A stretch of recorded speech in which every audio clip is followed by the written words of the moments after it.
It's the best of Jim Norton and Sam Roberts.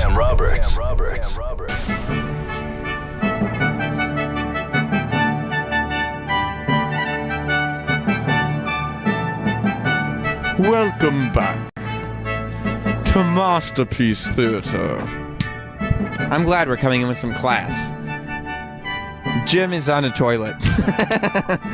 But, nonetheless, it wasn't Jim. That was thick-ass Reed. I should have known. I thought it was two Jims walking side by side.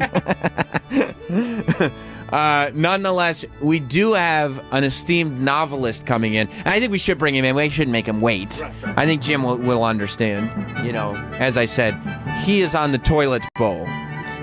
But we do have an esteemed novelist coming in. Let me get my papers in front of me so I'm not embarrassed. We're actually very, very nervous. We're not as educated as some others are. Please welcome. We have novelist Mike Bocchetti in studio. What's going on there, Mike? Where's the big Jim? Jim is on the toilet. We're trying to keep it classy. I got the message from Travis. You said you wanted to be interviewed, not some fucking bozo, baby. Not Those days are done. Yeah, no more. I'm running Hollywood, you guys. What the fuck? I had 35 cups of coffee out there, Sammy. My name isn't up in havoc is going to break loose. You know what? What was the last Conjuring movie? It has to be in it. It's a different clown. It's not Tim Curry. Tim Curry had a stroke. He's wheelchair bound. They should have put him in anyway. Just a clown with a stroke chasing the kid. Just wheeling after the kids. I mean, Tarantino would have loved it. Made a movie. Tarantino. Film out of it. Yeah, I guess Tarantino could have made a short film out of Tim Curry as Pennywise. I'm gonna tell you something, Jim. Hey, Jim. Apologize for the wait. I had to make him the toilet bowl. That's okay. Mike has already explained that he's gone Hollywood and doesn't want any of the bozo bullshit. He does want to be interviewed, but he also had about 35 cups of coffee outside, so he is shot out of a cannon this morning. Jim, I'm like, where's fucking Jim? This is how it's Hollywood and watch this. My name isn't on the fucking board up there. 35 cups of coffee. Where is he? Yeah. Your name should be on the board, too. That was probably a mistake by the producer. And he was wondering where the cash was, too. He's upset about their not... No, you know what? The money will come. You know what? You guys are friends, and the rest of it will fucking fall into place. Are you going to share that cash when it comes in? Yeah. Well, like Sam Simon did. He was charitable. Is that what Sam Simon did? He totally did. So, Mike, tell us about yourself. You're born and raised where? Staten Island, New York. Richmond County was actually called Jim. Well, actually, I did a little reading. Staten Island was once known as Richmond Country. County. According to the book, actually, that I read, it was actually known as but you know why Richmond I wrote Country. That? I wrote that on spite. The fucking grammar Nazis and dick fuckers that can't keep their fucking mouth shut with me. Yeah, so who can't keep their mouth shut with you? So the reason, assholes. The reason your entire book is one sentence is because of the dick fuckers? You know why? Because first of all, idiots who can't mind their own fucking business. Right. Two schnozzles with fucking stupid mouths, right? Just to fuck with those Well, give us an example, Mike. What do you mean? I believe you, of course. Give us an example. Who's but like sometimes people write, I mean, you guys get all kinds of crap from idiots. I've seen what they do to you guys, right? It's bullshit.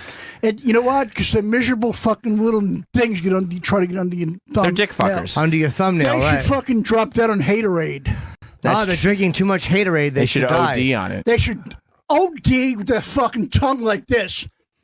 For the record, Mike's tongue is out. And have fucking paramedics try to revive them, and then they fucking piss their whole body up. So you wrote this for the haters, kind of. You don't want to fuck with idiots. I love it, Jim. Let me ask you this: is it difficult being in the business of trying to sell what is a memoir? Is it difficult when you want people to mind their own business, but you also want them to buy a book that's about every aspect of your life? I speak from the heart and I tell the truth because everything else after that is all nonsense. Because you know what? First of all, I have major OCD for 31 years. Really? Do you? Right? Can we just say one thing? I want to say something about Brody. Let's have a minute of silence for him because he was such a good guy. You're talking about Brody Stevens? Yes. No, I'm serious because I know. I knew him since '97. It's not. Yeah, it's a little bit of a non sequitur. I think that's where Jim. I was just shocked that we were talking about your sentence structure, and then you said a moment of silence for Brody. But if you want a minute of silence for Brody, okay. Should we have a minute of silence for Brody Stevens? No, I'm serious. Okay, well, no, so are we. Mike, hold on. He was a great comic that we lost way too soon. Hold on, Travis. My volume's low in here, so shout at me. Okay, I'll just hit it. Okay, let's do our minute Let me of just do a silence. stopwatch. Okay, Mike, you want a minute of silence? A minute's fine, guys. Any more than that's ridiculous. You're laughing during the minute of silence. Okay, let's start over. Let's start the minute You over. started laughing 3 seconds. This was your idea. You said it was no joke, and then you're laughing, Mike. Come on. Yeah, okay. Here we go. Mike, how long? A minute's fine.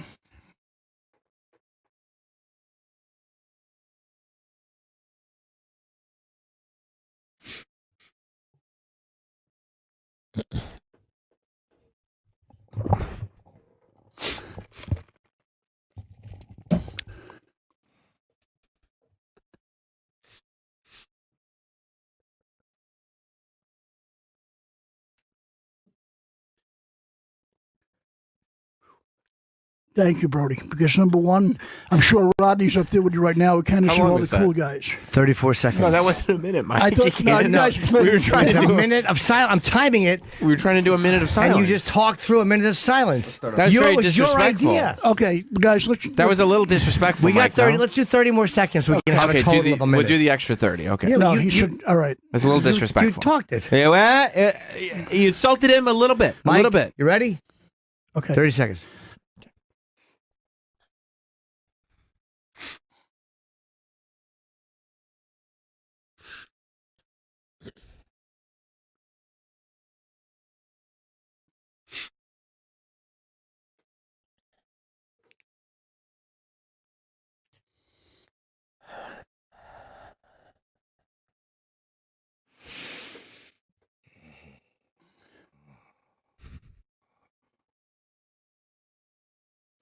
Thank you, guys. Yep, he's still dead. Okay.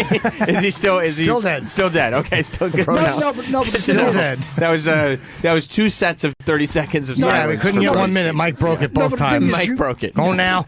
Did you guys know him? I mean, I know Jim definitely did. Did you know him at all, Sam? No, I knew of him, and we probably met once or twice, but I didn't really. Yeah. know him. But Mike, I saw him for Christmas. I regret my gift. what did you give him? A belt. Oh, you bastard. Oh, no.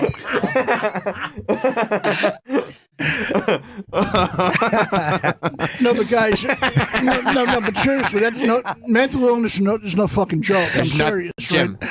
That is not anything to laugh about. Yeah, No, Brody I'm- would quite I enjoy lost. that. think so? I, Of course no, you but- Guys, I lost 4 people to suicide. It's not a fucking really. It's not really a joke. That's true. It's not a joke. 4, that's not bad. I counted 13. Somebody asked me the other day how many people. Yeah, 13. No, but it's no fucking left and matter. Oh, I that's mean, right. Let's just cut that. Let's cut that out. Yeah, but can we, Travis, for the replay, can you take the jokes out? All of them? Yeah. please. From the minute Both you guys of 'em. got here, take them out. Let's just have do. a morning session here. MOUR, Yeah, yeah. but the thing is, Jim, Yeah, Mike, what? it was so. It's very exciting to have stuff on iTunes and Amazon because I was up there with Gaffigan, with Dice, with all kinds of cool people this weekend. So what's fascinating me is the book first, because you have a book and an album out. The book it's called Still Standing, and Yeah. it's available for right now for Kindle exclusively. It's on Amazon, but if you look up Mike Bocchetti Still Standing, you get it. You should buy it immediately. It's Thank you, amazing. And it tells it talks about the people that you lost, the people in your family that had mental illness. It gets into funny stuff. It covers all everything. But I didn't realize at first because you right, and it's by me, it's by open parentheses. getting some residual soon. I hope to God. Well, I would encourage everybody to buy it. It's a you, sir. fascinating read. I was reading it last night, Yeah, and I the felt fir- like I was getting to know you more. I started it this morning. And, no, this morning I started it, and I got close. I'm not through the first sentence yet, but I'm close. Would you want to read the first sentence? Yeah, this is the first sentence. Not to give away too much, Mike. Were you guys crying, Sam? I picture you crying on the way. I was. There was some emotion. There were some real emotional parts. Jim, Still, just the first standing. sentence, just real Still quick. standing. A novel by Mike Bocchetti. Open parentheses. Yeah. Still standing. Page 1. Chapter 1. Before comedy, I was born April 3rd, 1961, in Richmond Country, now called Staten Island, New York, to Arlene and Alfred Bocchetti. My mom was a housewife in the days when woman wanted to be or could afford to be because of less stress and living was a lot more affordable. My dad was a janitor, something at the time I was totally ashamed of, but I knew I should not have been. I remember back in the early 1970s when I was a Boy Scout, all the kids were talking about what their dads did for a living, and one kid kids' dad owned a butcher shop. One's was an airline pilot, and one's was the head bartender at a very prestigious nightclub in Manhattan, the 21 Club. When they asked me what my dad did, I just said, I don't know. So the kept badgering me. So I said, No, that was the end of the first you're right. sentence. Sorry. So they kept badgering. And that's the end. That's the first And the sentence. next sentence, I apologize. And the next sentence begins, me. So I said he is self-employed, and continues. Right. So it's a good book. And what I'm saying is it starts in childhood. Yeah. Yeah. And it kind of goes from there. And it goes into the career. I didn't realize you talk about Lucky Louie in the book. Yeah, I love Louie. And you talk about the fact that you and Jim were actually up for the same role on That's that right, show. part of Louie. It was And- fun. I remember them. I came in. Gail Keller was not Gail Keller. Carolyn Strauss. No, there was another one. I forgot who the casting. She was a real nice lady Yeah, in New York. I know. I She should. cast the TV show Bull now on Yeah, CBS. yeah. I actually, I should remember her. She's one of the few people who liked me and put me in things. Well, yeah, she did. And She was sweet. Mike kind of talks about it in the book. He says that he actually... I didn't read that part. I gave a really good audition, and then I wound up going and doing the. I know Nick DiPaolo and Steve Sweeney, both great Boston comedians, were up against me for Rich, and I gave a really good live read in front of Chris Albrecht and Carolyn Strauss, and it might have been Gail Keller. I don't remember. Would you want me to tell you what happened? Yeah, I mean that's what happened. I gave a great read, and Louis called me. Me and Nick were on our way to the airport, and Louis called me, and he goes, congratulations, man, you got it. He goes, I think he said you weren't the one that I thought was going to get it, but he goes, you really played your way onto the team. That was what Louis said to me. Wow. He goes, you did great in the audition, and you stole it basically in a positive way. He was saying I did so well on the auditions that I got it. He said I didn't know how you knew that. That's cool. He said it was because of a good audition? That was what Louis told me. He goes, you played your way onto the team. I'll never forget him saying it. because Hold on. Wait, this is what because I'm reading again from the novel So Still he must have talked to Louis, and he probably said Jim played his way onto the team. Yeah, Still Standing, a novel by open parentheses Mike Bocchetti. It says, let's see, where was I? I had heard or seen Louis except for in 2006 when he had HBO call me in for his first sitcom he was doing on HBO. He what? No, I'm sorry. In 2006, when he had HBO call me in for his first sitcom he was doing on HBO. Sam can't read. How do you spell had, please? HADE. Thank you. Oh, I'm sorry. Please say it properly. Fucking Sam. Sorry, that sounds stupid. Yeah, but it sounds the same. Hayden English has 20 No, but he's not. But he's not words. reading it right. I knew what you meant, and he's saying Hade. It's like just learn how to fucking read. I was up for the same role that Jim Norton had gotten the character of Rich Louie's pal. I had a really good audition. The casting director told me that HBO went with Jim because he was more well-known than me, but Louis C.K. had still called me for stuff and had even put me, but me in stuff without an audition. It goes on from there. I don't want to do the whole sentence, but as it turns out, you actually got the part because you were well known, not because you didn't mention.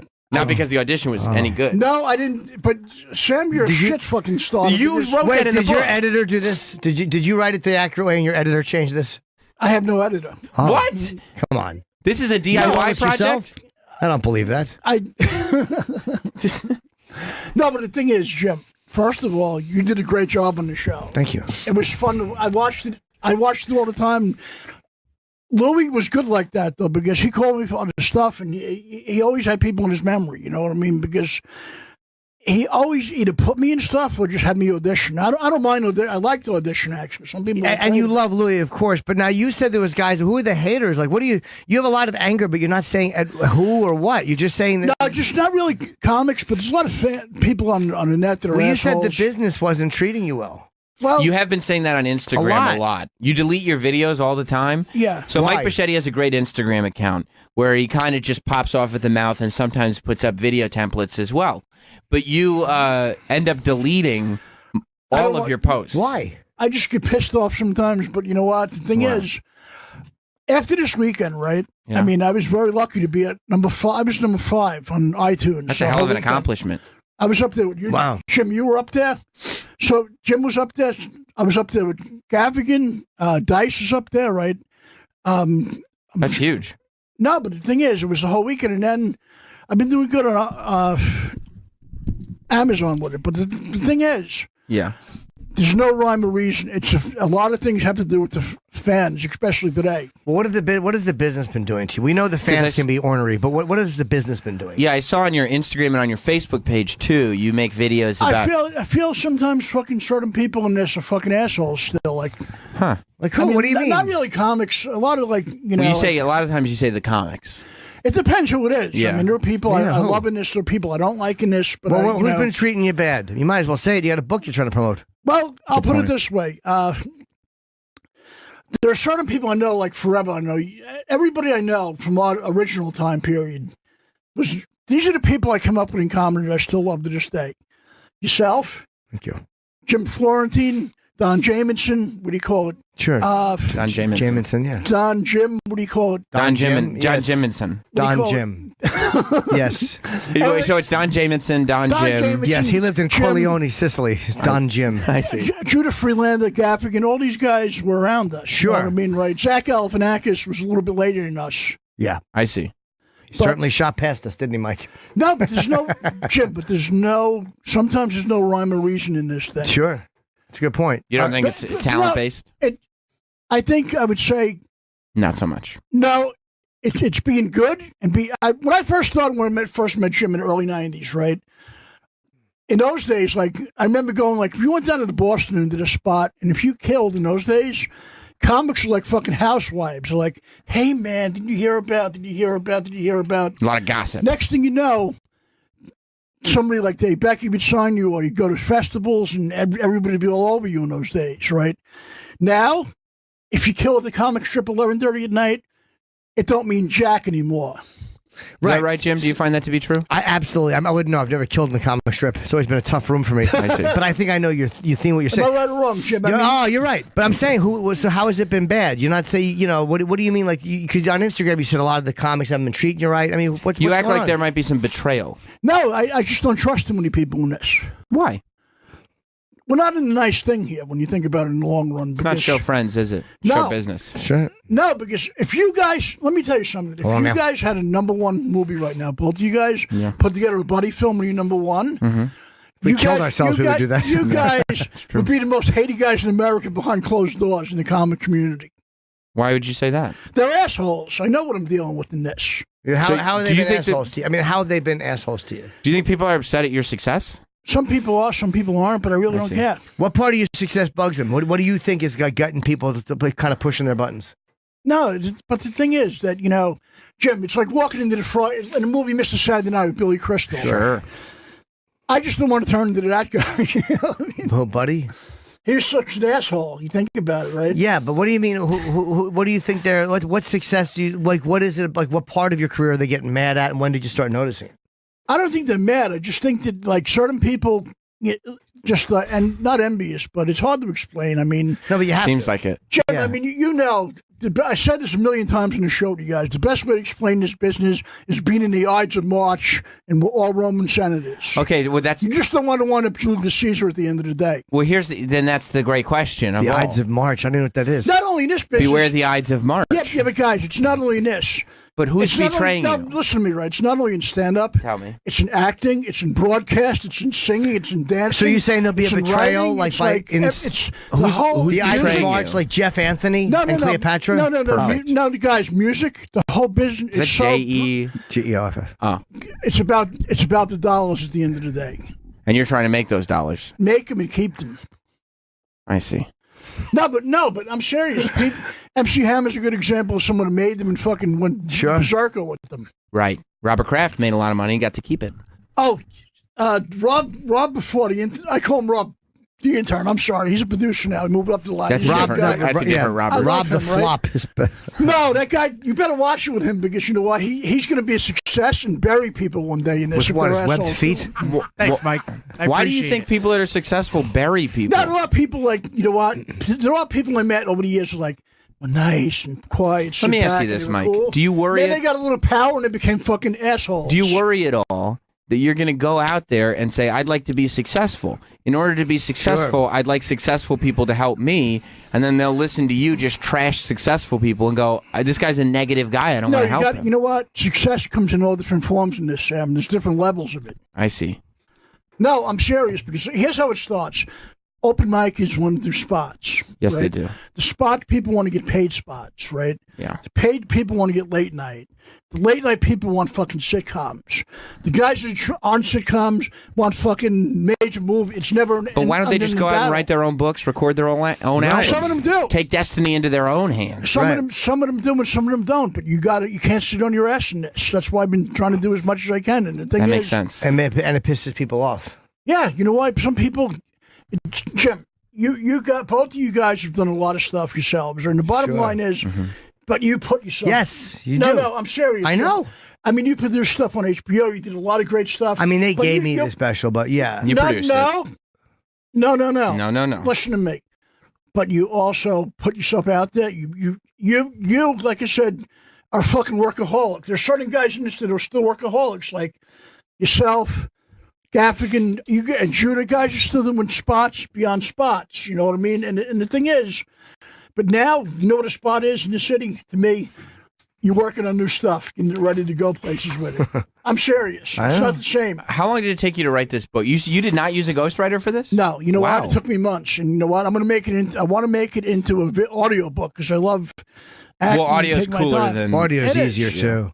You just talk it through, done in an hour. Yeah, but you got to get a great sound system too, though. You can't I can't do it. The iPhone has an amazing speaker.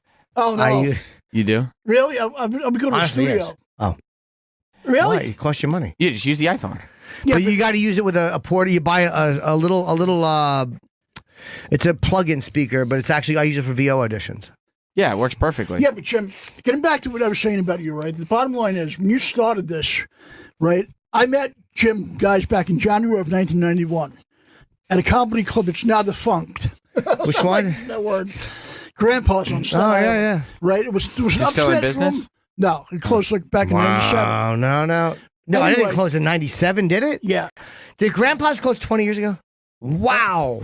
Because I remember I went there with a girlfriend one time and they wanted to charge my girlfriend to watch the show. Oh, yeah. They were real bobbed up, I think. No, they really were. But Jim, I seen Jim. He just won a Bud Light contest in Jersey. He was doing comedy about 8 months. That's 1991, yeah. And he went up, right? And he annihilated. And the thing is, I went up, I did good, but he was one of the first people. Are you still doing your talk show? That were cool to me. No, I'm serious because. No, are you still doing your talk show? I had to push it off for a bit, but it's going to be. But you're still doing it. Yeah. Absolutely. Why'd you push it off? Much. One of my cast members had to get an operation. Another guy got cast in a film, so I had to push it off. Are you mad at the guy for getting? Because you're not that guy. No, I'm not. You a mean appreciate guy like other that. people's success. I do. That's good. But the thing There's is, not too many people like you, man. No, but let me tell you something, right? You should not hate anybody for what they have in this. Everybody has a rhyme and a reason in this. I never had a problem with that with people like that. Just when people were assholes in this. Like, there are plenty of people, Jim, like I said earlier, how many people we knew that were nice in the beginning? 7. That were nice and put on a facade, and they were fucking assholes when they got stuff. Oh, yeah. Yeah. 12, 15 maybe? Maybe more. Could be more, Jim. Perhaps more than that. How many? Because you're talking about how long it took you to write your book.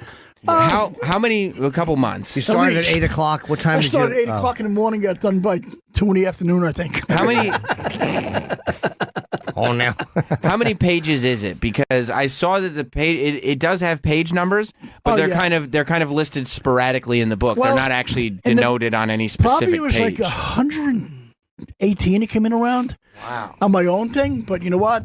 For some reason, guys, they put more pages on them. However they do it there, it's like 170. Because there are mentions like when as you're reading the book, the page number will pop in the middle of the page, and then again at the end, another one at the end of the page, and then the next one comes 3 pages down the road. It's it's interesting the way that works. I'm going to tell you one cool thing. I got a great Jim story that I love. Tell me. GYM? No. No, because That's not this is back in like 96. I was a comic like about 4 years, right? Jim was in California. I think he just did Louis Anderson's show. Yeah, maybe. At the time, right? He was They out on there the with, Santa Monica Pier. No, but he was out there with Jim Florentine, right? And they came across Dice at the Comedy Store, Yeah. right? He hated And that. they befriended him, right? And now Jim knew what a huge fan I was of his, right? It's awesome. Forever. And one night at the Boston Comedy Club, Jim goes, "Meet me. I got a great thing for you," right? He got me a picture of Clay that was autographed. It's a to Mike, the Dice Man, right? Yeah. I still have that hanging in my room to this That's day. awesome. You still got? Yeah, I got Andrew to sign a picture for him. He That's loved cool. Dice. No, yeah. I love it because I still talk to the picture once in a while. I'm like, no, I love. That's a lot. Like, no, I mean, it inspires me. And I'm like, you know, Talk to buddy? your right. Did you name the picture Charlene? No, I got it on my wall. I'm like, I was like, good luck, Lady Gaga, baby. You deserve this. Fuck all the hate. He was great in that movie, huh? He is fucking underrated as an actor. He's a great actor. Lady Gaga? No, but with him, right? The thing about him is he's resilient, a resilient motherfucker. He is. He is. No, but the thing is, like certain people in this industry favorites, certain people are not. Why don't you try to tour with him? Because Dice just That's actually a mentioned good point. touring with Dane Cook. Like, why don't you just mention it to him, touring with him?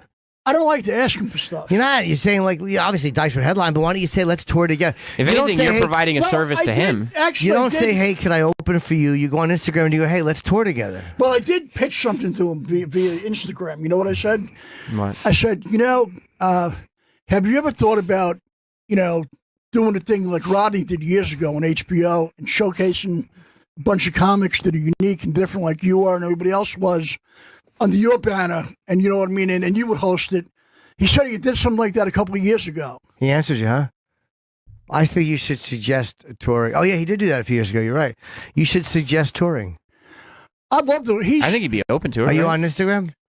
Yeah. Why don't you just go suggest that you tour? How would his crowd be with me, though? They would get me Yes. thinking out. Why don't you You're do a this? good comic, Mike. Let me Crowd's ask you gonna this. get Do you have you. your phone with you? My phone? Yeah. Make an Instagram video, make a video, and tell Andrew you'd like to Can tour we it right talk to now. him? You think he listens to you guys? I'm No, sure Why he don't you does. do he's probably on the West Coast. I Should we think do the Instagram video now? do the Instagram video. Here's what you got to do. You make it, Mike. Hold it up as a selfie. I won't interrupt you. We won't fuck with you. Mm-mm. But seriously, post it on Instagram. Okay, hold on, guys. I got to get to Instagram quick. Hold on now. Don't panic. We got a couple minutes. Yeah, we got plenty of time, Mike. Jim, can you come in this with me or no? No, you should do it. Because you're pitching the tour, and and make it and put it on and tag him and say I want to tour with you. But you should make a real pitch to him. Dice is a great guy. He'll probably be open to it. I mean, if I'm trying to Okay. get this going now. Yeah. guys. The camera. a great comic is sitting there, No, Mike, like, you got to make the video. That's your picture. That's your mom. is he making an iTunes and Amazon right now? You can get his new album. It's called Thank You.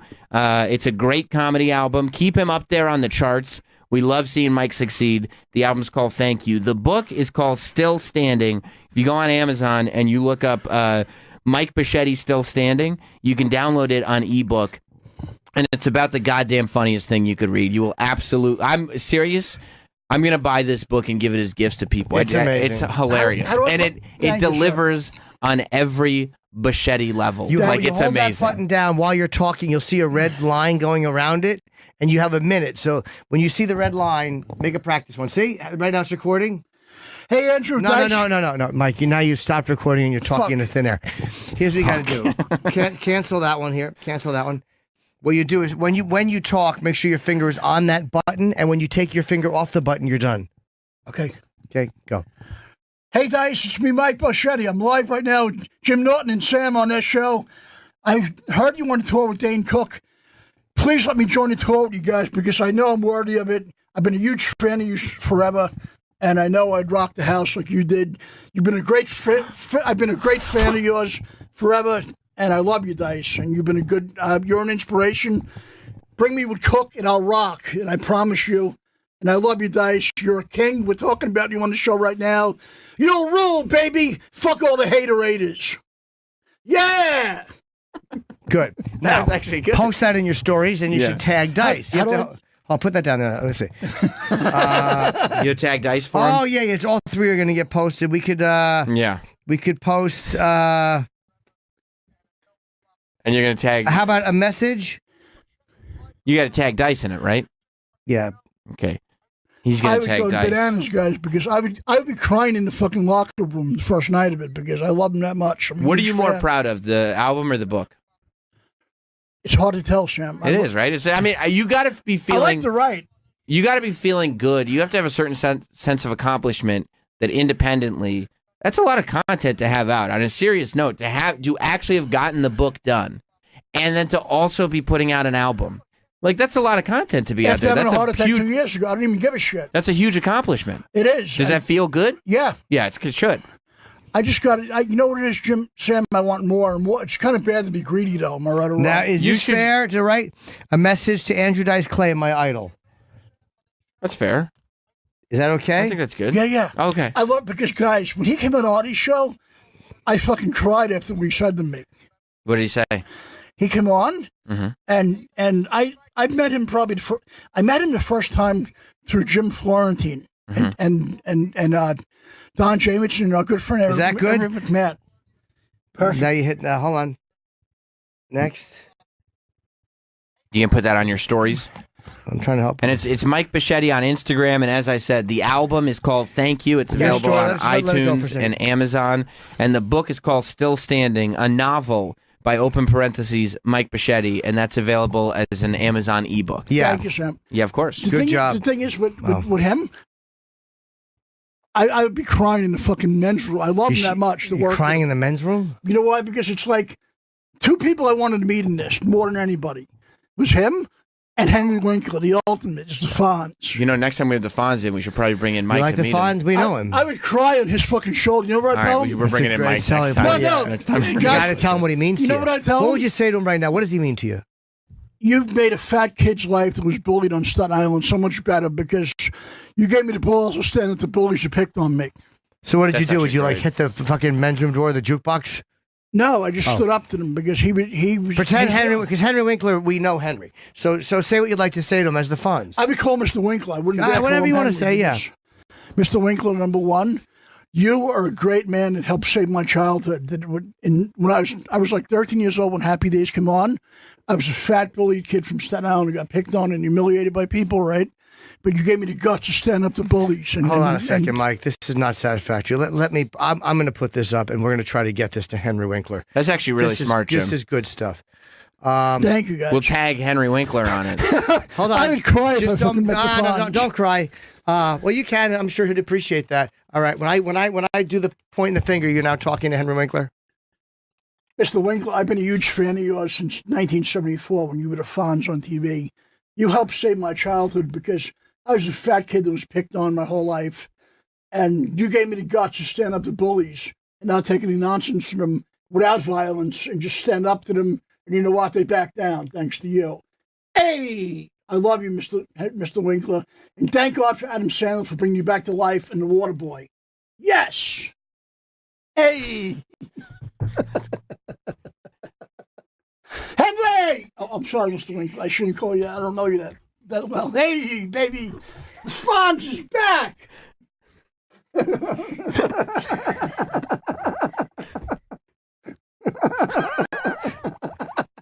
I can't stop laughing. Jimmy's going to be done. I hope you don't scream at me and call up. That was great. I think that's really going to do the trick. Hold on. Let me see here. Now, what is his Instagram? I mean, I don't know. Can we check that? Of course.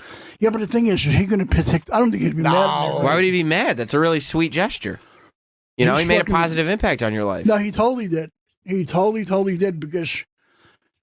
And the thing is, I'm sure he did that to millions of other kids. Henry does not have an Instagram account. Oh, Just a Twitter You have to account. tweet him. So you'll have to tweet the video to him. Maybe save the video, you tweet it to him. Wouldn't be the worst idea, I don't think. There might be a small problem with Mike's video too. Why? No, I saw. That's just the third in the series. There's 3 videos Yeah. that he posted. The story worked. Oh, okay. Yeah. Hold on. There's actually What's his? Sorry, Sam. What's his Twitter? at H Winkler the number 4 real. Okay, I don't have that. I don't have. Can someone hold on? Maybe we'll tweet it from the show. Yeah, let's do You that. want? I don't You want to have Twitter. text Guys, somebody? what Text is- Travis the videos. What does and he he'll like tweet to you. meet, though? I mean, he must be. I heard He's really He's a mean. wonderful.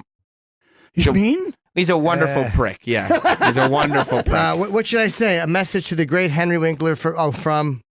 What's your Twitter name? Just my name, Jim Mike Bocchetti. Jim Mike Bocchetti. Jim Mike Bocchetti.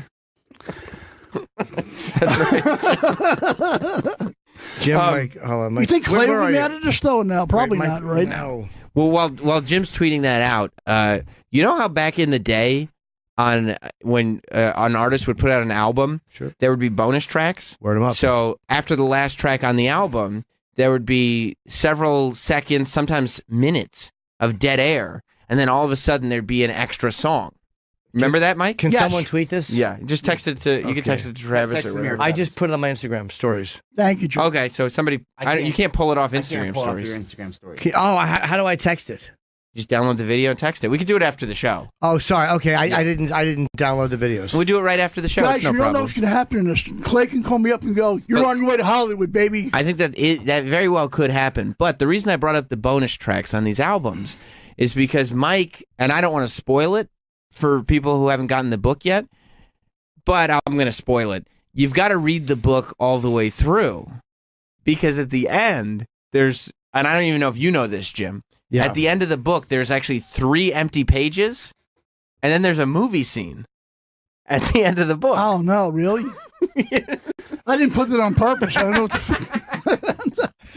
What do you mean you didn't put it on I purpose? didn't put it up there. I hope it's a good movie. I don't know what the fuck it It's is. this really. movie scene at the end of the book. What do you mean you didn't put it up on purpose? Oh, can I just say one thing Rob was talking about earlier? No. I want to talk about this, Mike. Well, I Okay. mean, I'll let you get back to it, but what do you mean? Because at the end of the book, there's 3 empty pages, and then there's a movie scene that Is you that? wrote. Fuck. Yeah. You didn't know that you put the No. Mike, I thought that it was like an Easter egg. No, I didn't do that. Jim, I have copies of the movie scene here. Oh, by the way, the last page, you see what it says? I wrote this. Mike Bocchetti. Do you want to act out the movie scene? Yeah. I have extra copy. Here. Jim, why don't you take one? Why don't you give one to Mike? Okay. So that he's familiar. I don't know what the heck this is. And Thank you. well, I'll tell you what. I'll do the scene direction Okay. up top, and then maybe Jim, do you want to play Judith? Sure. And Mike, you play Robert. Yeah. Oh, you know what this is from? What's this from? Final Draft. It was one of the things I forgot to delete on there. I didn't even write this. This is somebody else's work. Well, let's see. just do it. It's like This an is- example. On This Final is, Draft. this is at the end of Mike's book. Okay. Who do I play? Okay. Judith? Yeah, No, no, you're Robert. You're gonna play Robert. Yeah, it wouldn't be believable for you to play a woman.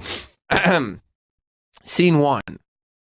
Dr. Judith Brown's consulting room in a New York health center. There is a main door to the reception area of the practice and a back door. It is a post-war building with Victorian trimmings around the main door and the frames. This play goes further in describing the setting. This format uses Courier Final Draft font. Notice that the opening description uses the action element in this form. Stage direction, however, uses a parenthetical element and is formatted as below. This is one type of format for dramatic stage play. You can modify the elements any You can modify the elements any way you want by going to Format Elements on Final Draft for the desktop. A silence. Well, one thing, though, Sam, right? Well, you got to let him do it. We're doing the play. No, we got Judith, no, if it's you very, would. It's very important acting-wise for this, right? Number one. I thought I set it up pretty well. No, you did set it up perfectly. You said Victorian, right?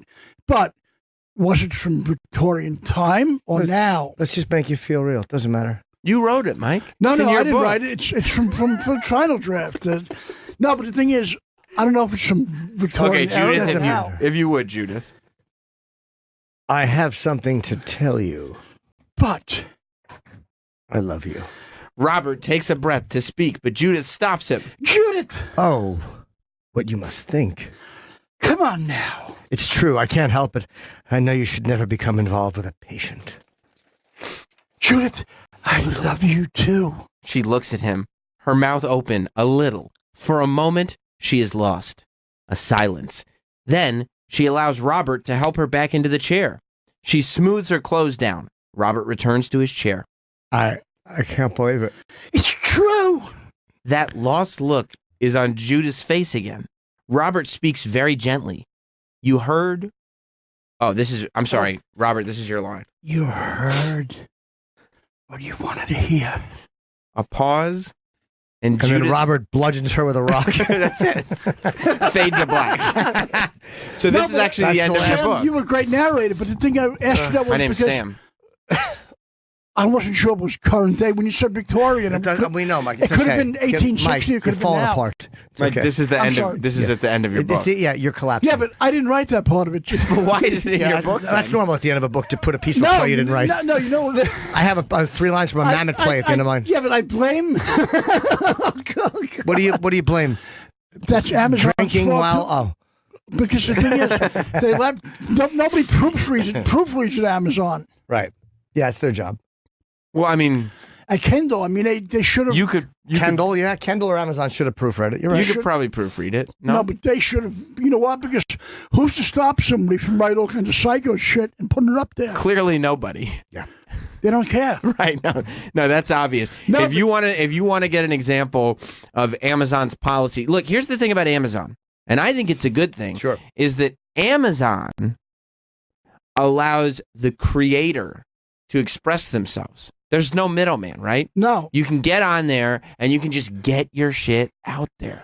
but there's been TV shows people pitch to put stuff on there. Tuberculosis? No, but the thing is, no, but the good thing is you have free control. But the bad thing is they don't push it as much as you know what I mean? Like because I see. First of all, Amazon. Well, that's why we're here to push it. Thank you. Mike Bocchetti.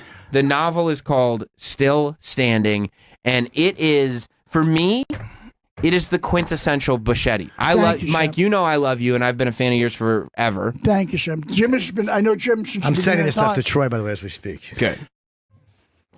But I'm gonna recommend this to everybody, and I say Thank you, that sir. in earnest. You know, we goof on Mike and we have a good time.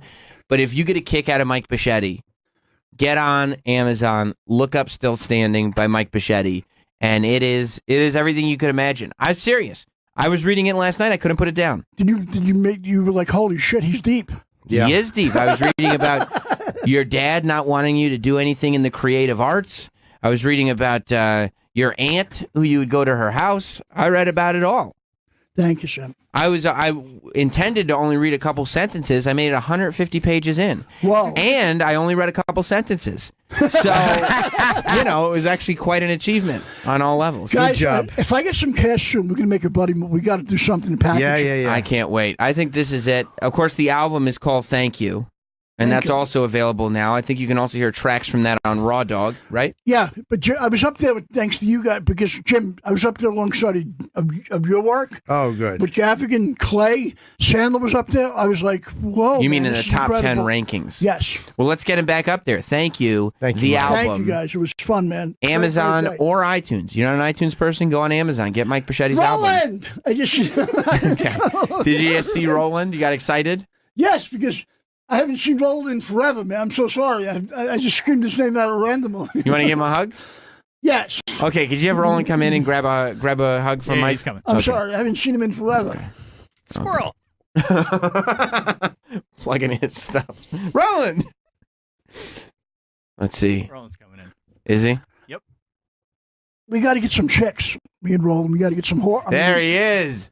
Roland and Mike Bocchetti. Roland with the Bumpin' Mike's t-shirt. I love it. Roland, You're trying to get some chicks with we Roland? got to get some fucking skanks. They cost a lot. Roland, you hear about Robert Kraft? I love mac and cheese. Jim, thank It's not the same Robert I forgot Kraft. something I was going to say He owns the Patriots, not About- Kraft about- macaroni and cheese. about Jesse from Smollett. What about him? I actually did a commercial with him a few years Did ago you? on Pepsi. Did he lie? What was it, for bleach? No, but he was very nice. You believe him, right? I don't know what's going on. You know what? I try Seems not to get believable. involved in stuff like that because it's But if horrible. you had to, do you believe it happened, or do you Well, not think that it I happened? don't know. I only worked with him a few days, and the thing is, I don't know him as a person. So. Right. Did you pour bleach on him? No, I fucking kick him, but his ass to the wood because that's not Good. right to do that kind of shit. What to if he people asked them because to? Then he's a psychopath. Oh, would you still kick their ass? No, if he wanted to, let him enjoy himself then. That's smart. That's actually a great policy. No, but the thing is, nobody should be bullied to begin with like that to begin with. I mean, this is fucking 2019 America. No more right. bullshit like that happening here.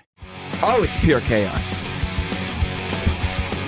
Pure chaos. Yeah, my phone is not charging. I wasn't worried about your phone. No, I know, but I am. There's a lot of information on here. A pair of the headphones in the studio. I was more worried about your headphones than your No, you just plug it charging phone. It'll fix. Welcome back. It's Jim Norton and Sam Roberts. I didn't charge last night either. This phone sucks. What difference does it make if your phone runs out of battery? No, if it's not charging, that means I can't use it. I'm sure it's the cable or something. Bryan Johnson is here. I can't hear. I'm here. Yes. Phone's fully charged, ready to go. Oh, good for you. Mm-hmm. You know what that's called? Being prepared. You're like a Boy Scout. I was here 15 minutes early. Phone charged up if I need it. Oh, my God. I tried to work. charge mine. The effort was there.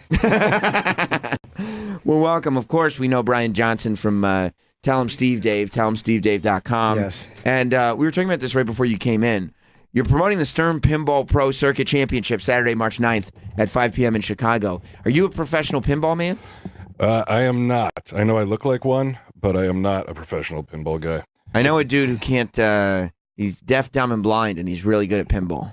This mic is very difficult. It's like a wilting sort of It's like a Jim Norton stand here. Yeah. It's the Jim Norton penis mic. Yeah, all you need is some nipple tweaking and an apology. It's not normally like this. Yeah, you got some, there it is. There we go. There it is. Nice and stiff right in my face. That microphone stand needs to go to getroman.com. Cut that water up. I'm dying of thirst over here. Thanks a bunch. But, so you're not a professional pinball man? I am not. I played as a kid. I knew there must be a twist. And my father worked I went to a Methodist church, and my father was like, sometimes he would give sermons and shit, but he was also like the comptroller or whatever. So he, like, the collections that they would take, he would bring them home, count them, and then put them in the bank. Sometimes he wasn't on top of things. So there's a lot of quarters in there. I see. Right. Mm-hmm. So if you steal from the church, right, you when go to you're hell. like 12 or 13, sure, you're a lost cause, right? That's it. It's over. All right. So you'd steal. And I didn't even get good enough to be a professional, so it didn't work out. So you'd steal quarters from the church and go play pinball, and you just became all right. I became all right, and then later on in life, now I go to a pinball event with Q. That's great. Quinn. but you're not that good at it. No, not at all. Not I at all. suck at pinball. Well, you didn't Fuck. steal. You didn't steal quarters from the church. No, You but I learned stole them that. from the laundromat. I mean, I'd say The mics sound terrible, by the way. I don't know if it's my headphones. It's or your the mics. headphones. Okay. I'd say it's not as egregious to steal from the laundromat as the church. Probably not. Well, there's more effort. In the church, you just reach your hand in there and scoop it out. That's true. You actually had to. You All my actually- screwdrivers and everything. Did you really? Oh, yeah. We would, break into the washers and the dryers. How would you? I mean, wouldn't there be people around? Not at night. What you do is the laundry room in the apartments or whatever, you go in very late at night. Oh, so not like a laundromat. Like No, like in apartment complexes, Okay. they have those laundry rooms, and they were coin operated. Yeah. And you could get a good take sometimes if you went in there and broke into it and took the quarters. You have to go in late, though. Yeah, especially at night, you got the whole day's take theoretically, Yeah. right? At least, maybe Yeah. more. Yeah, for me, it was just go in my father's top drawer, move his socks to the side, take a couple envelopes, and I'm ready to go. Did you ever find anything creepy in there? Porn? No, they were really boring. One time, I was probably around 14. They had like hidden a sex book that my mother got through like the book club, like the Doubleday book club. And A sex it book? wasn't like a hot sex book. It wasn't even as hot as like Kama Sutra. It was like more like a textbook that I guess they were using. Oh, no. Is it at like the the time? How to teacher- enjoy sex cross-racially. Yeah. No, that would have been interesting. Was it like to teach your kids, or I mean, what was the purpose if it was, of it? they must have never read it because they didn't pass teach any me. of the information? Zero. Maybe they were trying to learn themselves. That's what I think, because they got married young. They were like 21 when they got young, Shockingly, I wasn't planned. How does it feel for you? You know how babies are made. You know that sex has to happen, but you're like, I was made through horrible sex. They needed to get it. The sex was so bad that created you. They needed to get a textbook after you. Right. Yeah, they're like, I mean, that's not. We completely fucked up. Yeah. I told you I should have read the manual. We can't. How do we do this without getting this? Right. Right. Well, right. 3 more kids. They must have not read the book because they fucked up each and every time.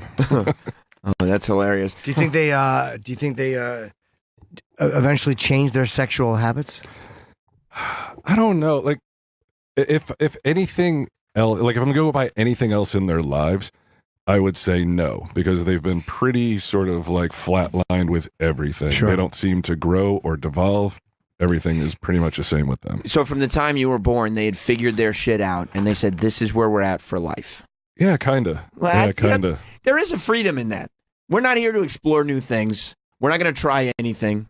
We're not going to do anything. My friend Walt is like that, where he's like, I'm not interested in trying anything new. I'm not interested in going anywhere new. I'm not interested in going on a plane. I like going to work, going back home. Going to work, going back home. And then going to Denny's once in a while. But that's it. That's all he likes to do. And he's so content. I envy the guy. There is, if you just stop. He's a simpleton. A little bit, yeah.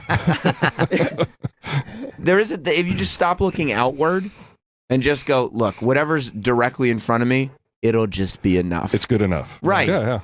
Well, what's in me? I mean, the joy, not to be too corny, but the joy I feel comes from within me. I'm glad you decided not to be corny. Yeah. Yeah, that's good. I just wanted to make a really good point. You getting your headphones working yet? No. They were fine before. And they just shit the bed. It happens. There's tinkering going on. Yeah, I know.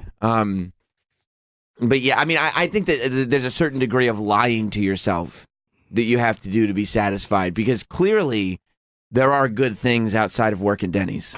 Work in Denny's, if you have a job that you like, work in Denny's can be great, because Denny's is awesome. Mm-hmm. And if you have a job that you like, those are two awesome things. But there are other awesome things. There are. I mean, you got drugs. You got travel. Sure. You have the smile of a child. Yeah, not you to be got corny. that. Yeah. In that order, though. Drugs, better than travel, better than the smile of a child. I see a smiling child. I'm like, why the fuck are you so happy? Right. You Like, don't what do drugs or travel. Yeah. You got the life of Walt. What are you smiling for? You know? Maybe he's just OCD and he's only comfortable doing a couple of things. Some people are like that too. They just get into a routine. I mean, look, I don't break from my routines very often. I like my routines. Yeah. I like my, as some call them, rituals. Yeah, I like mine too. I go to a soup kitchen 3 times a week and I help. You don't. He helps eat the soup. I do. I'm like, give me that bum. Bum. Hobo. Yeah, I was thinking about that like yesterday. I had this entirely busy day. I did the radio show. I had to do my wrestling podcast. Then I interviewed X-Pac for the wrestling podcast. Then I came back into the city, did a live show at Caroline's, did all this stuff, finally got home at like 11 o'clock at night, and I was sitting at the couch with my little notebook open, and I was like, holy shit, this is literally the best part of my day. I'm finally at home, and nobody's bothering me, and I'm just sitting here on my couch with my notebook, and that's it. This You is like all doing I want. that, making notes for the show? This and is all I want, just to be left alone and just be at home. And that's it. It's great. It's awesome. Yeah. Now, does that include the wife and kid? You don't want them bugging you? Well, I don't mind the wife and kid being there, but it's nice that I go, okay, they go to sleep early. I'll have my evening to myself. Yeah. Because I didn't understand that when I was young. Like, my father was a construction worker, so like he would come home, and if he wasn't throwing a work boot at me because it was a bad day at work, Would he take it out on you with a work boot? he would. Sometimes, yeah. Sometimes you had to dodge a work boot or a set of keys, something like that. Sure, it's tough. Yeah. It's tough. Work can be tough. It's a construction site. Right. It's not like the kind of stuff we do, right? Right. Yeah, exactly. Like if I come home and I'm like, I had a bad day at work. Like how? Yeah. You're Right. sitting there hanging out with your buddies and just talking shit. And by the way, your day at work is 4 hours. Yeah, did you not laugh enough today? He's out there fucking in 10-degree weather doing construction while his little fruit son reads comic books at home. Also at the height of the recession in the 70s. Right. yeah. He's like, And I you're don't even know if I'll have a job tomorrow. Yeah. Yeah, you're sitting there reading your comic books like, I want to do this for a living. What, make comic books? No, read them. Yeah, just read them and make fun of them. Do you think there's a market for that? He's like, oh, you idiot. But when he got home, same thing. Like he just wanted to sit there, read the paper, and I didn't understand that at the time. Yeah, I do need some peace at times, just some space and emptiness, just nothing going on. Yeah. I like that every morning. I always get annoyed when I don't wake up in time. I like to have about 7 minutes to just sit on the couch with no computer on, no TV, no nothing. I have my little juice. I sit on the couch. It's dark, and I just sit, and I'm like, this is What kind the of greatest. juice? It's like a vegetable medley, vegetables and fruits and things like that. I thought you meant like steroids. You're looking pretty buff. Thank you, sure man. is. I appreciate that. I appreciate that. Yeah, I do my cycle. I sit down. Yeah, no, I like to have a little bit of. I have more alone time than I need, but I like it. Oh yeah, I mean, yeah. If you you're paradise for somebody who likes alone time. I really have a bevy of alone time. Right, it's no problem for you. It's not even a luxury. Like that's when I really started to appreciate alone time. It's a curse. When when it becomes a luxury. When you can't take for granted that you're ever going to have alone time, and you go, "Oh my God, I have 5 minutes here. Let me just let me just invest in this. Let me just sit here and enjoy this. Yeah, there's a fine line, I think, between like that and the void of like, I wish somebody was here. Because I've had that too. Yeah. You know, like right after this one girlfriend left, it was weird. Like now I'm in a house by myself. And it's like you've got tons of alone time where you're used to spending time with someone else. Yeah, I mean, when I'm on the road, I'm like, I miss seeing my wife and kid. I want to be at home with my wife and kid. And then I get home and I'm like, great, I've seen my wife and kid having fun, blah, blah, blah. I need 5 minutes to just sit. Yeah, well, yeah, after a few minutes of that, you're like, oh, what did I miss about this? The wife needs this. The kid wants that. Yeah. By the way, that's who the real heroes are, moms. I was just thinking that. Hardest job in the world. I'm so glad, Jim. No, it isn't. I'm so glad that you're here to ground us, Jim. Not at all. Exactly. You drop this thing out of your cunt and just Let it run around for a while until it gets tired. And annoy everyone else on the plane. Or the restaurant, man. Like, I have a kid. She's 13, but she's pretty well behaved. But like when you go to restaurants and like, it's so irritating, people and their kids. You were talking about this the other day with the kids, and I look at people and I'm like, get your kid the fuck out of here if it's gonna make that much noise, man. And my friend Walt, he's one of these guys where he's like, hey, that's the world today. That's the world today. There's this acceptance of like, that's the world today, and it's logical. And I realize that is the way things are. Like, you can bring your dog in. It doesn't even have to be a dog that's helping you around because you're fucking blind or whatever. No, just slap a vest on it. It's a dog that you're just like, I feel uncomfortable in crowded situations, so I gotta have my fucking dog with me. I once went crazy. I once went to a Buffalo Wild Wings with Troy and the girl he was dating at the time, and we just fucking walked the girl's boxer. It's a big dog. Walked the boxer into Buffalo Wild Wings. So Mike Tyson or something? But Fuck yeah. Fuck yeah. Home run, BJ. That's his name. That was so easy in school having those initials.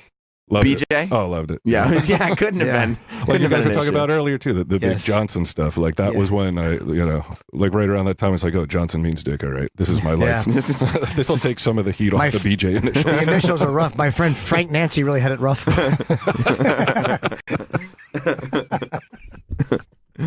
Oh, but yeah, I mean, I don't. Little Edgar's too, so we don't take him out to restaurants. You know, I mean, if we're going to a pizza place and you can't, like, we're just going to get a slice. Yeah. Like, anybody who complains Some because situations, it's understandable. Right. We're You just know? going and picking up food. But we're not, I mean, I'm not going to expect a 2-year-old to sit down at a restaurant and not make a fucking scene. Of course. Right? And Well, did the boxer that you brought in, did it have like the vest on it? The dog had a vest on it. He was well behaved. I thought it was awesome. We walked it through Borders Books so we could get to Buffalo Wild Wings, and we're just like, yeah, say something. It's got a vest on. Well, if you're uncomfortable, you're right. The dog, I had one. It just didn't. They wouldn't let me have the vest. Well, did you have a dog? Yes. What kind of dog was it? A schnauzer. A schnauzer. Uh-huh. And what did you need it? How did it comfort you? Because I get very uncomfortable when my genitals are dry. put a little vest on a jar of Skippy peanut butter. A little vest on the dog. It's tough for you to get that one out. It gave me great joy. Oh. That's the fourth thing in the list. Like, Yeah. After a kid smile. Yeah, exactly. Dog lapping you from taint to helmet. That warm, non-judgmental tongue. Not judgmental. It's important. So yesterday, I thought that all this Michael Cohen stuff was going to be the best stuff that I saw anywhere. Did you see any of Alex Jones on Joe Rogan? No, I wanted to watch it, but I didn't. Who cares? I should have just said no. Yeah. You need the fucking backstory. Well, I was tired. Shut up. They were fighting for a while, Joe Rogan and Alex Jones. Oh, right. They were at war because Joe Rogan kind of distanced himself a little bit after the Sandy Hook stuff. Yeah. And Alex Jones didn't appreciate that and said that Rogan was part of the globalist elite. Is that right? Is that right, Troy? Globalist elite? Right. So Joe said, well, you know what? Maybe Alex Jones isn't really a Sandy Hook conspiracy theorist guy. And Alex Jones said, you know what? Maybe Joe Rogan isn't really part of the globalist elite. Maybe we should hear each other out. And then this happened. Eddie Bravo is his name, right? Yes, he's Joe's instructor. Right, and he does a jiu-jitsu teacher. Bunch of shows with him, too. He's a hilarious guy. Eddie Bravo? Yeah. Eddie does stand-up? No, shows like oh, podcasts. I'm sorry. I just thought you meant he was. I thought you meant he did stand up. I'm like, I don't know if he does stand up or not. He doesn't. But he was on the podcast with him yesterday, and he invited Alex Jones on. And man, if you He's thought, a conspiracy guy, Eddie. oh yeah, I know, Yeah. I know, absolutely. But if you thought hot dog was fired up in here, No. they brought up late term abortion is a big thing right now. Everybody likes talking about it, so they brought it up on the show, and Alex Jones did have a take on that. Okay. You want to hear it? Sure. Okay. They're keeping babies alive and taking their organs. How did you prove that? They're admitting it. Jamie pulled some shit up on Google. No. They admit it now. That's they're, you they're too. normalizing it. No, the governor. Listen to me. Do you really think there's people out there campaigning for late-term abortions? You think that shit's real? You The think that Senate shit's real? voted Monday to keep it legal. Who to would kill do that? Artie Who would do Bunch. that? Who would campaign for that's They the most fucking did it, That's the Bravo, craziest and shit you ever. can't fucking admit they're fucking killing Artie Bunch. The editing looks like the Queen movie. Well, I think this was edited live, so I think the same amount of effort went into it. How come he's president? Oh. So you're telling me it isn't real when they had a fucking vote in the goddamn fucking Senate? That's What a the conspiracy theory. I am ready to beat your That's a fucking asses against conspiracy your theory. will. You think you're fucking tough? You're about to get it. Bullshit! They're killing already born babies. Stop fucking lying. God fucking damn it. Isn't it funny? God fucking damn it! He's so angry, and Joe and Eddie are just amused. Yeah, I mean, Eddie was completely putting him on. He just wanted to get him riled up. Did he? Yeah. And he got him riled up. He definitely did. How has he so not had a funny. heart attack? I don't know, man. But this is the new Alex Jones. Like, it used to be enough for just Alex to kind of spaz out or say wacky things or whatever. The new Alex Jones is full on wrestling promo, Yep. vein in the neck. 80s wrestling promo, not wrestling promo now. I mean, over the fucking top and just screaming because he's like, look, you're going to take me off YouTube? Fine. You can take me off Facebook? Fine. You're going to try to take food out of my mouth? Well, guess what? If I'm screaming at the top of my goddamn lungs and throwing my hands up in the air and threatening to fight Eddie Bravo and just losing my fucking mind, wherever I post this video, people are going to see it. Yeah. Yeah, Alex is not stupid. No, I think it's really fun to watch. genius. Yeah, The show was great. I watched probably about an hour of it. it's so funny. It was really Did good. they So make funny. up? Yeah, Yeah, they're cool now. yeah. Although I think on some level, Alex Jones knows. He knows Joe Rogan's still part of the global elite. I don't know. Alex was saying some shit, and Rogan was like, "Oh boy, like you're kind of like freaking me out now because like about this late term abortion. Yeah. Like I don't know. It's definitely worth watching if you have a chance. but- Freaking me out. Like I can't believe you believe that, or he was telling No, Joe something like he didn't know. I think that he was telling Joe stuff that he didn't know. Oh. Yeah. Yeah. Yeah, Like he was how- convincing how Joe and it's stuff. it's beyond late term. It's actually giving birth, and they're taking the child. Well, that's late. I mean, it's just very late. Well, Yeah, exactly. when the baby comes out, it's born. So Right, I wouldn't call but- that abortion. It's just super late. Like really, really. Well, then what's the It's like Mary Jean level late term abortion. Yeah. how long does the baby have to be out? As long as it's before puberty, I think it's still abortion. yeah. Yeah. So I think First that 4 that's, years. Yeah. Yeah. I think that Yeah. that's okay. Puberty with this sex. Yeah. I can understand, like, okay, so abortion's legal, but if a woman's driving in a car and say a drunk driver hits her, that woman is pregnant and the woman is killed and the fetus is killed, that person gets charged with 2 murders. So how are you murdering? Do you know who's fought that? A feminist have fought against that too. It's a really weird It's back bizarre. and forth. Yeah, 'cause Fought against the double murder thing? yes, because Yeah. then they're afraid it can be used in abortion cases. Well, that's what all this abortion stuff is. I feel like people, and that's one of the reasons why there's certain people that don't want to vote down late term abortion when the baby's out of the vagina already and going like, oh, I'm in the world now. Not yet, sucker. Because people are so worried. people are so worried that if they give an inch, like if you're like, Yeah. you know what, abortion They're like should be gun people. allowed. Exactly. Like these like pro-choice people that go so pro-choice. I think they get worried that if they go, I'm going to say that you shouldn't be able to kill babies after they come out of the vagina, that they're going, no, it'll snowball. Yeah. It's like the gay marriage people when they used to make the argument, look, I love gay people. Gay people should be allowed to get married.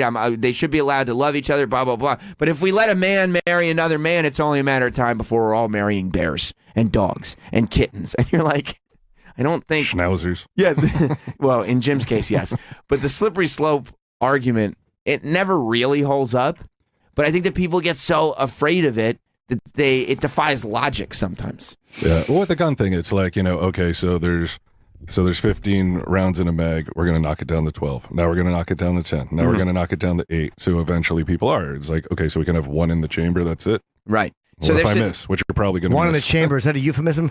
It is, yeah. But you're right. I mean, realistically, we could. Oh, let's see what ass fucking. You'd have to, I guess, be more familiar to get that the ass fucking reference. Because I think you could, if everybody really did agree on, say, for that example, if they said, no, we're going to limit it to 8, I'll bet you could get everybody to agree on something like that. If you could somehow say, but you're not going to change it again after this, right? You got to promise. You got to tell me you're not going to do it, right? Sure, we'll leave it at 8 because it's a lot easier to get to 4 from 8 than to 4 from 12 or whatever the number is. Right. And I think that there are abortion people, some of them think that, I don't know, if we make it okay, if we make it illegal to kill babies when they're out of the womb, it's only a matter of time before abortion's completely illegal. And you're like, I don't think so. Well, the question is, and to the medical terminology, it's like how far and how long does the baby have to be out of your hole? Jim, I'm getting lost in all your med school. You drop out of med school. Your jargon is a little much for me. I'm not sure I'm following. Yeah. Yeah, and nobody's really. I watch them. I always watch they fight so much on The View now. I know that I'm sure nobody here watches Henfest. But I mean, god damn. These ladies hate each other. Joy Behar and Meghan McCain That's great. just have a visceral hatred. But do they hate each other, or do you think it's just one of those things where on the air they can fight? No. They're hating. Because I fought with people on the air. It looked like we hated each other, but it's But they're not fighting over anything. Oh, you did. Yeah. You mean when all of a sudden giant fights start over absolutely nothing? Yeah, I guess they don't like each other. Yeah. Dude, I mean, they're just sitting there. No matter what, I watch any of these clips they post. Every time they post one, I watch a clip because it's only a matter of time before one of them's going, can I finish my point? Can I finish? Can I finish before you interrupt me? Can I finish my point? I'm just like, you guys are fighting again. But I heard you can only troll people for so long, like in a situation like that, before it's like you really feel like that kind of. You can like lure somebody into something to get them going, but the way these women go at each other, it's like they really do believe that, so it has to translate off air. Meaning, right? I'm going to play right wing, you play left wing, and we'll bicker for the show. It's only a matter of time before, no, I hate you. We're really fighting. Well, they really believe whatever they're saying. Exactly. Yeah, I think that that's true. Like, and you get lost, especially when you do it every day. I'm sure you get lost. You start playing this role for TV, and then all of a sudden you go, no, I think that's me now. Yeah, because it makes sense to them, right? Exactly, because you're making logic out of it. But they were arguing about this late-term abortion stuff, and one of them is going like, well, it's because in the bill that they tried to get passed, they were also going to make it illegal for X, Y, and Z. So really, they were fighting against. Meanwhile, the other one is just sitting there while the first one's talking, going, it's disgusting. It's awful. Like, she can't get a word in edgewise. She thought the late-term abortions were disgusting? Yeah. Meghan McCain was rallying against it. I'm for late-term abortion, but but I just think that you should punch it to death. I see. Menace it before you kill it. No, but that's how the doctor should do it. If you're going to go that late, I think you should be forced to punch it to death. The mom has to. I think that's logical. Not even the doctor. Yeah. Yeah, I mean, can't we just figure out logical spots that we can all kind of agree on? Like, okay, I know, let's get all the extremists out of here. The people that think it's okay to kill babies up to the age of 7, and the people that think it's never okay to abort anything. Neither one of you groups are allowed to be in the conversation. But everybody else, which is most of us, can't we just give it to, like, I don't know, give it to 3 or 4 months? Right. Can we compromise on that? Give it a chance to prove itself. Yeah, exactly. We won't kill babies out of the womb, but if you can give it to the first trimester. Yeah. Until the head is formed well enough to put a hat on it. Yeah, that's it. Yeah, like. But it'll never. You'll never or get a thumb through the fontanelle. You just like. Right. Yeah, if you can't get that thumb through, you can live. I think that's fair. I think it's a fair compromise. But who knows? Like 10, 15, 20 years from now, it could be that like, oh my God, you used to believe that kids shouldn't be able to be aborted 2 days after they're born. What are you, a fucking Nazi? That's true. Right? That's true. Like the shit depending people on get which called a direction. Nazi for today. You're like, oh my God, I've been a Nazi the whole time. I didn't even know it. Well, once they have those, they're talking about those little microcomputers that'll be in people that boy. will test us for, Oh, boy. and see if we have cancer and monitor your health. Once that starts happening, they'll know when you're pregnant immediately, and you won't have to wait and get tested. They'll just know you're pregnant, and that will be probably a very cut and dry time on when you can get an abortion. System shutdown.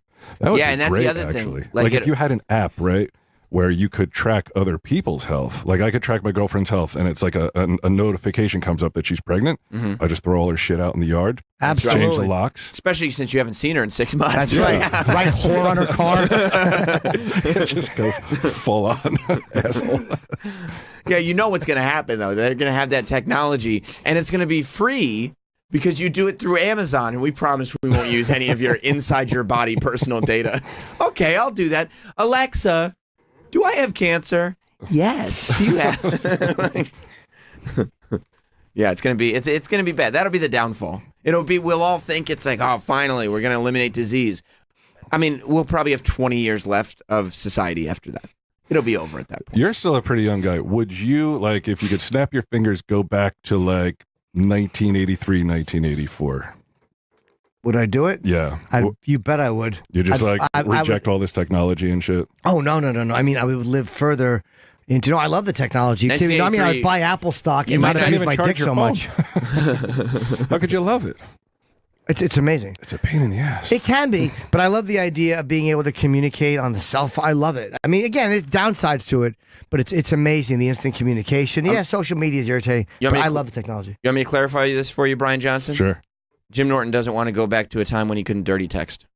Oh, okay. Part of that, You'd too. have to write notes and shit. That was It's a awful. big part of your life. Yeah. You want to get a girl's attention, you have to shit in her mailbox. Come on. That was just, And then light it on fire. exactly. Stand outside and rescue her. How else am I supposed to tell her I love her? Back when guys had charm. Yeah. Back when chivalry hadn't died. No, I wouldn't. I'd go back to 83 if I could live, but no, I don't want to go back to the 80s at all. Fucking house phones and all that shit. Ooh. No. Landlines. The simplicity, though. Showing up to somebody's house, hoping they're home instead of texting. Yeah, I mean, sure, there were definitely nicer. It was less pressure back then, too. There was less of a stress. Yeah, of course. Because you're a kid, though.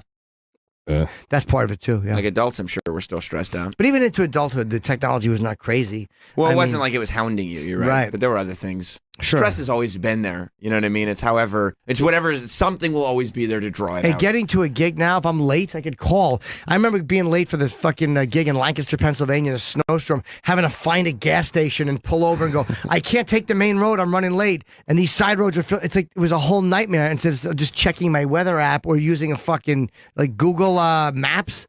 I mean, I would never go back to a time where I had to write down directions. That's true. If you haven't seen somebody, like if somebody didn't show up someplace, you'd go, fuck it, let's give them a week and see what happens. Yeah.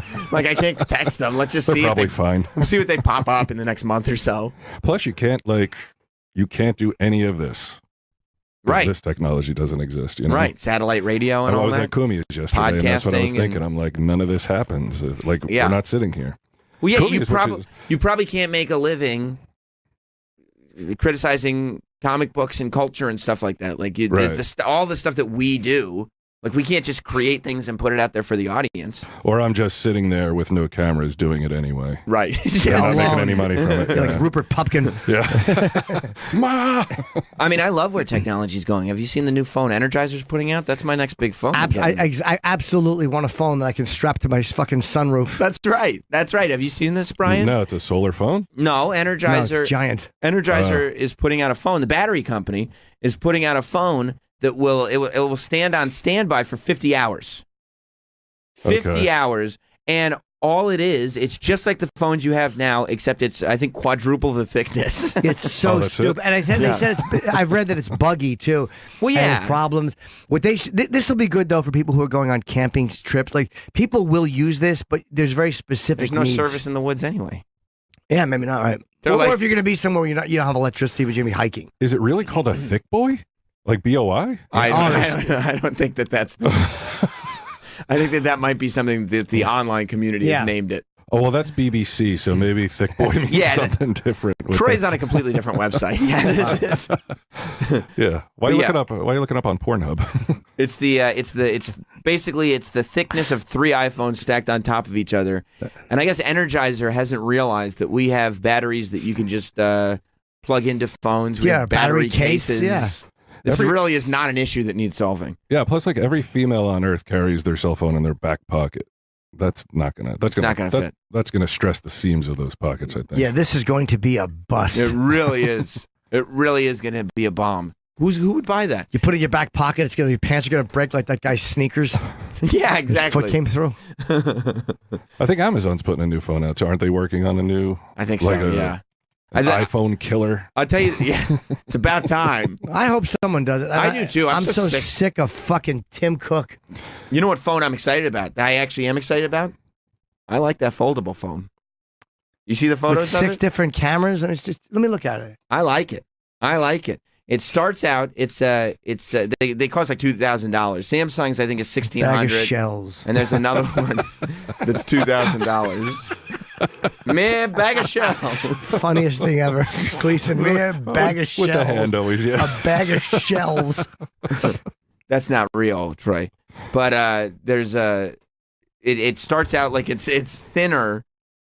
It's like the width of it is smaller than the phone you have now because it's like folded in half, but it's thicker, obviously.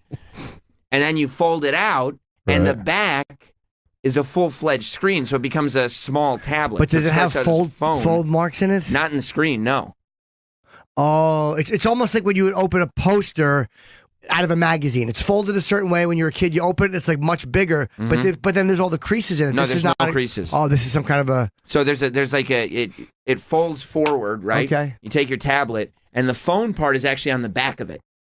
So it's not on the inside; it's on the back of it. And then you take your phone. You're looking at your phone. You open it like a book, and the inside of the book is a tablet. That everything you were doing on your phone is now on the tablet, and the hinge with the wrinkle in it is on the back of the screen. Okay. But there's no marks on the front of the screen. It's amazing. It's the damnedest thing I've ever seen. Bob Kelly, credit to that fucking idiot, was saying this 2 years ago. They got these screens, and he was right. Everybody was talking about foldable screens for the last 5 years. Bob's the first one I heard talking about it. Bob is on the forefront of technology. He isn't. He just reads the same blogs that everybody else reads. Maybe. I don't read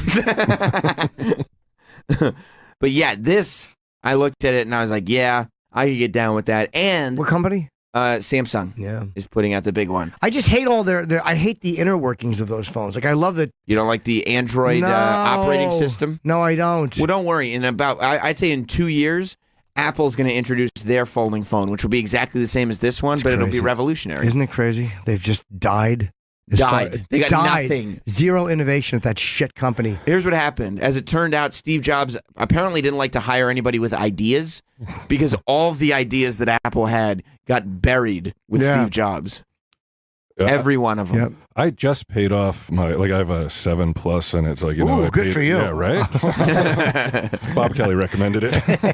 I just paid it off, and within 2 days, the guy's calling me being like, hey, you're eligible for an upgrade. I'm like, but it still works. Why am I going to pay another $1,000? They make you feel like a sucker because you go, okay, I just want to get this phone and I'll pay it off. And they go, no, you get the iPhone Forever plan. That way you keep updating. You can update once a year. And you're like, I want to update once a year. And they try not to let you put 2 and 2 together and go, that way you're paying us forever. You're never paid off because you upgrade before you're done paying off this phone. Roll over to your next payment. And it just keeps rolling over and rolling over and rolling over. It's all about the almighty dollar. That's a great point, Jim. Dropping them today, man, right and left. I don't know, man. I love these folding phones, though. I want to get one of those. I don't know. I don't think I'm going to pay any $1,600 for it. But you're still your early 30s, so you're still a young guy who's like interested in this. Yeah, when you get older. You didn't have to point out that technically the term is mid-30s. Yeah. You didn't have to point that out. Yeah, I'm 30. No, I'm not 30. I'm in my early to mid-30s. Yeah. Is how you'd phrase it. There's no early to mid. You're mid to late 30s. Not mid to late. Are you fucking crazy? 35 is mid to late. So you're 35? No. Oh, dude, the second you turn 35, you're closer to 40 than 30. Absolutely. Well, yeah, I'm The significant. day you were born was the day you began to die. How do you have so why much do you not write fucking this wisdom? stuff down? I have a notebook at home. Are you coming out with a called book of things to say when there's a lull in the conversation? the name of my notebook. I think you should publish that book. I have things to say when there's a lull in the conversation. It's a published book? I should be. Wow, I think it should be. Yeah. But yes, I'm in my early to mid 30s, if that's what the question was. Yeah. Yeah, so I think you're more attracted to this kind of stuff. You don't than, want a say, foldable She's holding phone? up gay pornography. I don't give a shit. Well, that's the beauty of a landline. Like, even though Jim was shitting on it earlier. I still have one. Do you? In case there's a fucking power outage, you still have a phone. $12 a month for a landline, plus you got one and it lasted 20 years. And you could also have a telemarketers call you all day. Yeah, it's and fun. you can't block them. That's fun. That's good stuff. You could get on a party line. Remember? Dude, I used to fucking talk dirty on party. No one ever talked to me on party lines. Nobody ever talked to you at parties. The death of the party line came when Jim figured out the number. I did. Everybody stopped using them in case Jim shows up. No, I wasn't at a party's party. I held up my glass. I was like, "Great party, isn't it?" And my head had been split open. Some fucking bear blowing a dude in another room. Yeah, I remember the party lines and those weird sex lines you would talk. Party line. Did you have I've talked about it before too. Growing up in Fox Road and Edison, we had a party line where the phone would ring. I think it would ring a certain way for us, or a certain way for the people that we shared the number with. 572-2730. I think that was my number. Wow. It'd be funny if that's your cell phone number now, and oh fuck. I know. Then everybody's calling and laughing. That would be great. You could do that, like a Patreon thing, right? Jim Norton's party line. Because you can still do that, and then it's almost like a private sort of thing. Everybody gets to talk. Wouldn't that be fun? You'd have up to 3 subscribers. I certainly would. Yeah, that could be really great. Call up, ask Jim questions. Yeah. Ooh, get some insight. You get to drop those nuggets, like the moment you're born, you start to die, that kind of shit. Yeah. Actually, things to say when there's a lull in the conversation. Yeah. You shouldn't be giving out the things to say when there's a lull in the conversation for free. Thousands of them. Shouldn't be doing it for free, man. You're right about the Patreon thing. You got to monetize everything. Yeah, I have to tell you, and this is probably because I'm in my mid-30s, not my mid-20s. I think in your mid-20s, you act like your cell phone has to be attached to you at all times. Right. I love that I don't have a landline, and I can say, oh, I missed your call. I didn't have my phone next to me. I left my phone upstairs. I didn't have my phone. Like, if there's a landline and you're at home, you're kind of expected to answer it. But somebody's texting you, emailing you, calling you, there is still that, oh, yeah, I didn't get it. I wasn't around. I didn't have my phone on me. I was at home. That you don't have if to you're talk an older to people. person. If you're an older person, that washes. Although even if you're old, I think if somebody's like, "Oh, I didn't get your text," it's like bullshit. You did too. Yeah, like, the worst is when you text somebody who's not getting back to you, but you see them and you know that they look at their phone every 3 seconds. You're like, I know you see this. Yeah. I leave my read receipts on, but I just always read texts in the previews. Yeah, that's an old trick. Yeah. Yeah, you have like 5,000 unanswered texts, right? I do. At the moment, we are sitting pretty at 589 unanswered. Unread text, 589 unread text. I always forget, and every time I post a screenshot of like a text conversation or whatever, nobody cares about what's in the... It's how many unread ones? Yeah, what the fuck are you doing? It bothers people so much. It just Are you ever going to read all of them? No. There's a reason. There's a reason they're unread. A lot of them are group chats. Like if I sit What's there... worse than when you're waiting for something and it's a fucking group chat? Like... Oh, fuck off. It's usually family, and everybody that's my family or not my family, friends. If my wife is on a group chat and she knows this, I'm not reading it. She will tell me whatever I need to know from the group chat. There's no reason That's nice. that 2 members of the household need to be on this group chat. I will not be texting in it. I won't be reading it. I will lose any information that she doesn't tell me like a human being talks. You know, it's just not going to happen. My brother sent me a text one time and he said, hey, he's married. Shirley and I are going to use this number from now on if you text, blah, blah, blah, whatever. And I said, I have another brother, Darren. And I said, are you going to tell Darren so he doesn't use the wrong number when you two have gay incest sex chat? What I didn't know was that there were 10 other people on that group chat. And they all had the same question. Walt was just like, well, what the fuck did he think? He's like, it's his fault. If he sends you a message like that on a group chat, he should understand that you're going to say something fucked up. Sure. Even if Was you he mad realize at it or you? not. He was like, dude, come on. He's like, her mom was on that chat. Oh, no. Just like all these family members. Exactly. Gay incest sex chat. Her mom was reading it, stinking up a yam. Like, no. Let him say a few other things. Yeah, but I don't know what it is about this folding phone. It got me. It seems genius. It got me. Because it looks like, you always hear about, they're going to do this folding thing. There's going to be this thing that's just a see-through screen and blah, blah, blah. And it never looks quite right. But when they showed it, and they showed it actually in the example, it wasn't just a mock-up. Yeah. And I was like, that screen's got no lines in it. They just made it into a tablet. Yeah, you'd be on the phone, all of a sudden your phone would be collapsing on your fucking face because it's not strong enough. You know how annoying that's going to be? Yeah. So when is this going to be available? I don't know, pretty soon. Can you see it in the Samsung store? I guess you can. I don't know if they have any examples in the Samsung store. They just launched it like last week. They launched it at $1,600, their I'll buy event. 2 in cash. Why not? What? You Give have that them kind of out money? Yourself. $1,600. Give Okay, them out so to the that's boys. like that's 6 months worth of shows. Give them That's out to the actually boys. that should be okay. You see, like my kid April is does when it's cheer- available. does cheerleading, and you see these other girls like leaving their phones everywhere, and it's like, isn't that thing like $800 to $1,000? Can you imagine as a kid your parents entrusting you with anything of value Other than to secrets. carry around? Yeah. That's it. Everything is like that's why people are going broke and all this is happening, because it used to be, even when I was growing up, like the idea of spending $800 on anything, you're out of your mind. Now at 13, you're like, yeah, we got you a phone for your birthday. Yeah. It's like, I didn't get an $800 gift for my birthday. Are you crazy? Like through all my teen years, it didn't add up to $800. Yeah, all the birthdays combined. Like your first car was less than $800. I would be amused by color forms. Where you pull it off and you put the same man over an inch and you're like, wow, he moved. Jim went to a special school where at 15 they were still using color forms. Color forms were fun. They were dope. I had You Thundercats pull them color out forms. and you make yeah. them into a scene and you look at it, you look at that scene and you put it the opposite way and they're all looking away from each other. That's what I do. Lino was coming at Panthro, and I'd be like, but what if they were back to back? And I'd peel them off and put it back on. Color forms were these rubber. They were like rubber, Fun for 30 seconds. but Like they were vinyl, yeah. They were vinyl, and they were stickers. And they Smelled came with good. they came with a glossy board, Yeah. so you could create your own scenes. But when you stuck them, you could unpeel them, so Yes. you could, like you said, like magnets almost. play with them for up to seconds at a time. Yeah, before really you got boring. bored. But I did love. Do they sell, are color forms expensive on eBay? We talked about collectibles earlier. Are there any that are old and probably the ones that have not been popped out of their little? Because they would all come like in a perforated. Mint and box color forms, I would garner to I bet that there's bet some are that are worth not money. expensive. Search by cost. Yes. I bet you that they're not expensive. I don't think. Okay. There's one that says, Rub and play. Whoa. Says it on my belt.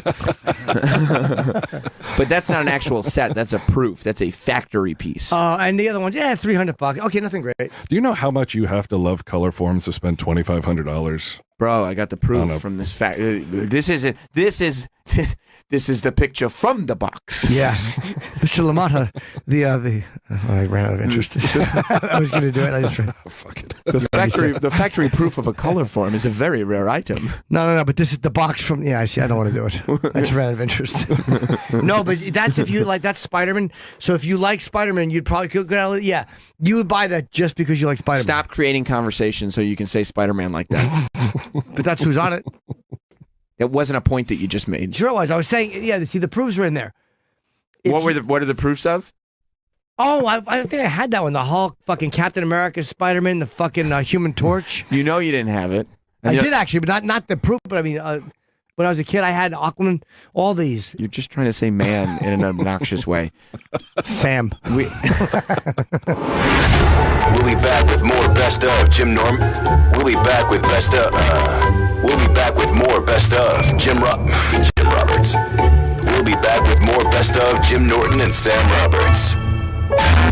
I'm Ron Bennington. And I'm Gail Bennington. And The Bennington Show airs weekdays at 2 p.m. East, 11 a.m. West on SiriusXM Faction Talk 103. If you ever want to join a cult from the comfort of your home or car, we might just be the show for you. You won't need your friends and family. Once you're listening, you'll have us. We're also accepting any and all donations to the Church of Bennington. That's the Bennington Show, live weekdays at 2 p.m. East on Faction Talk 103. Available anytime on demand at the SiriusXM app. After 3 decades of alt-rock innovation,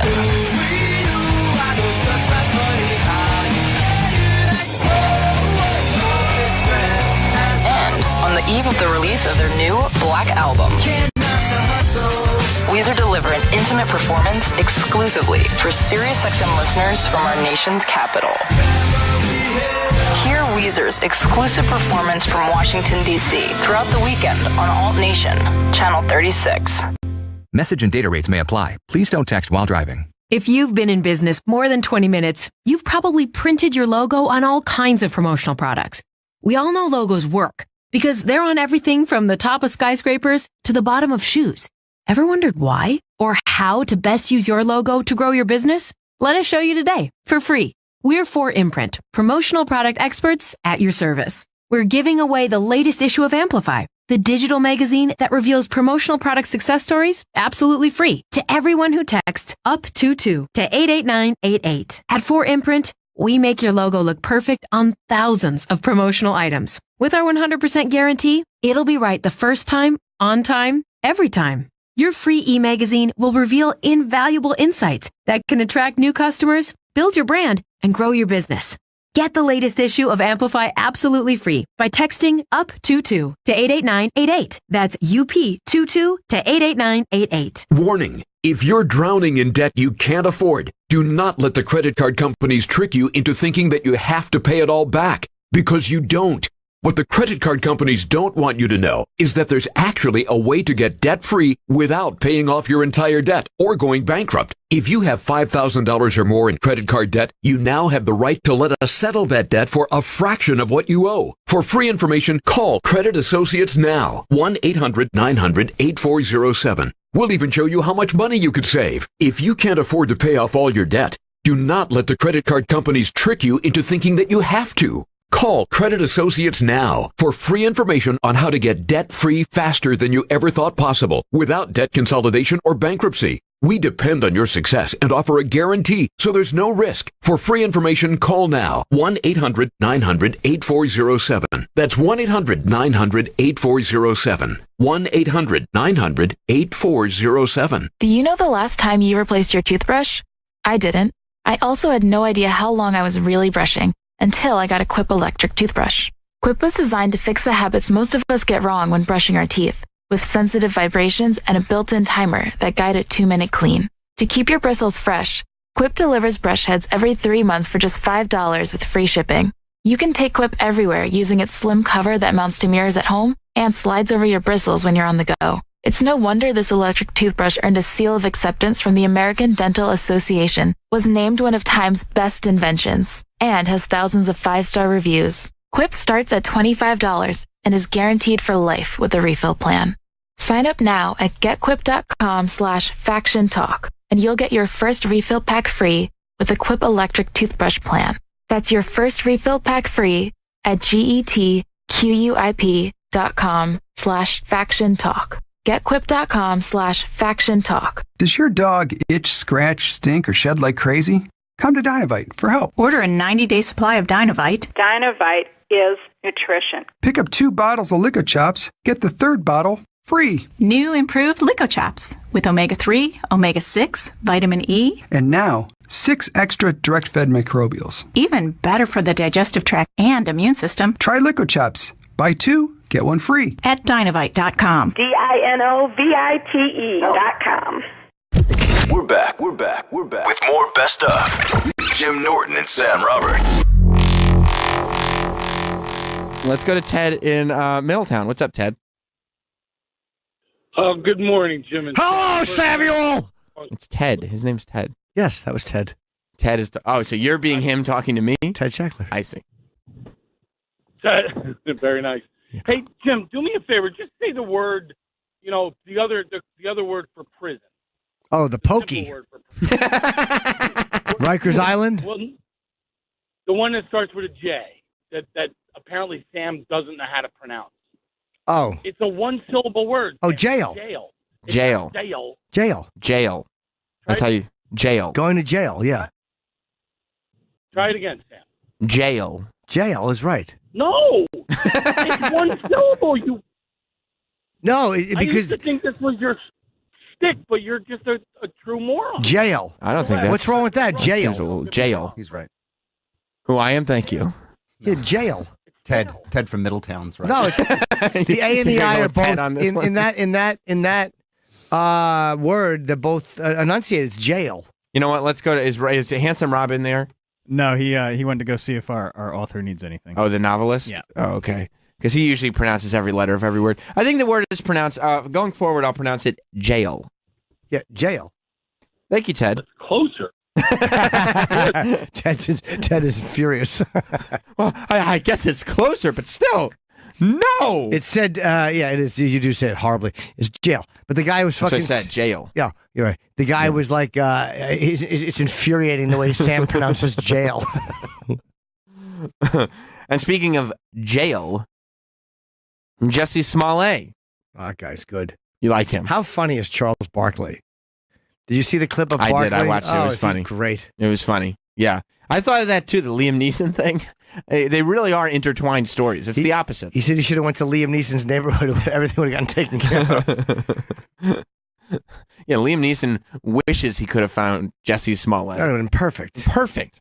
Everybody gets what they're looking for. I'm going to beat that black gay bastard.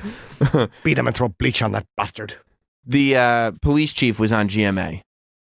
They did get him, and he said multiple times. Is the Today Show getting a lot of the big interviews? I don't know what the fuck the Today Show's doing, Jim.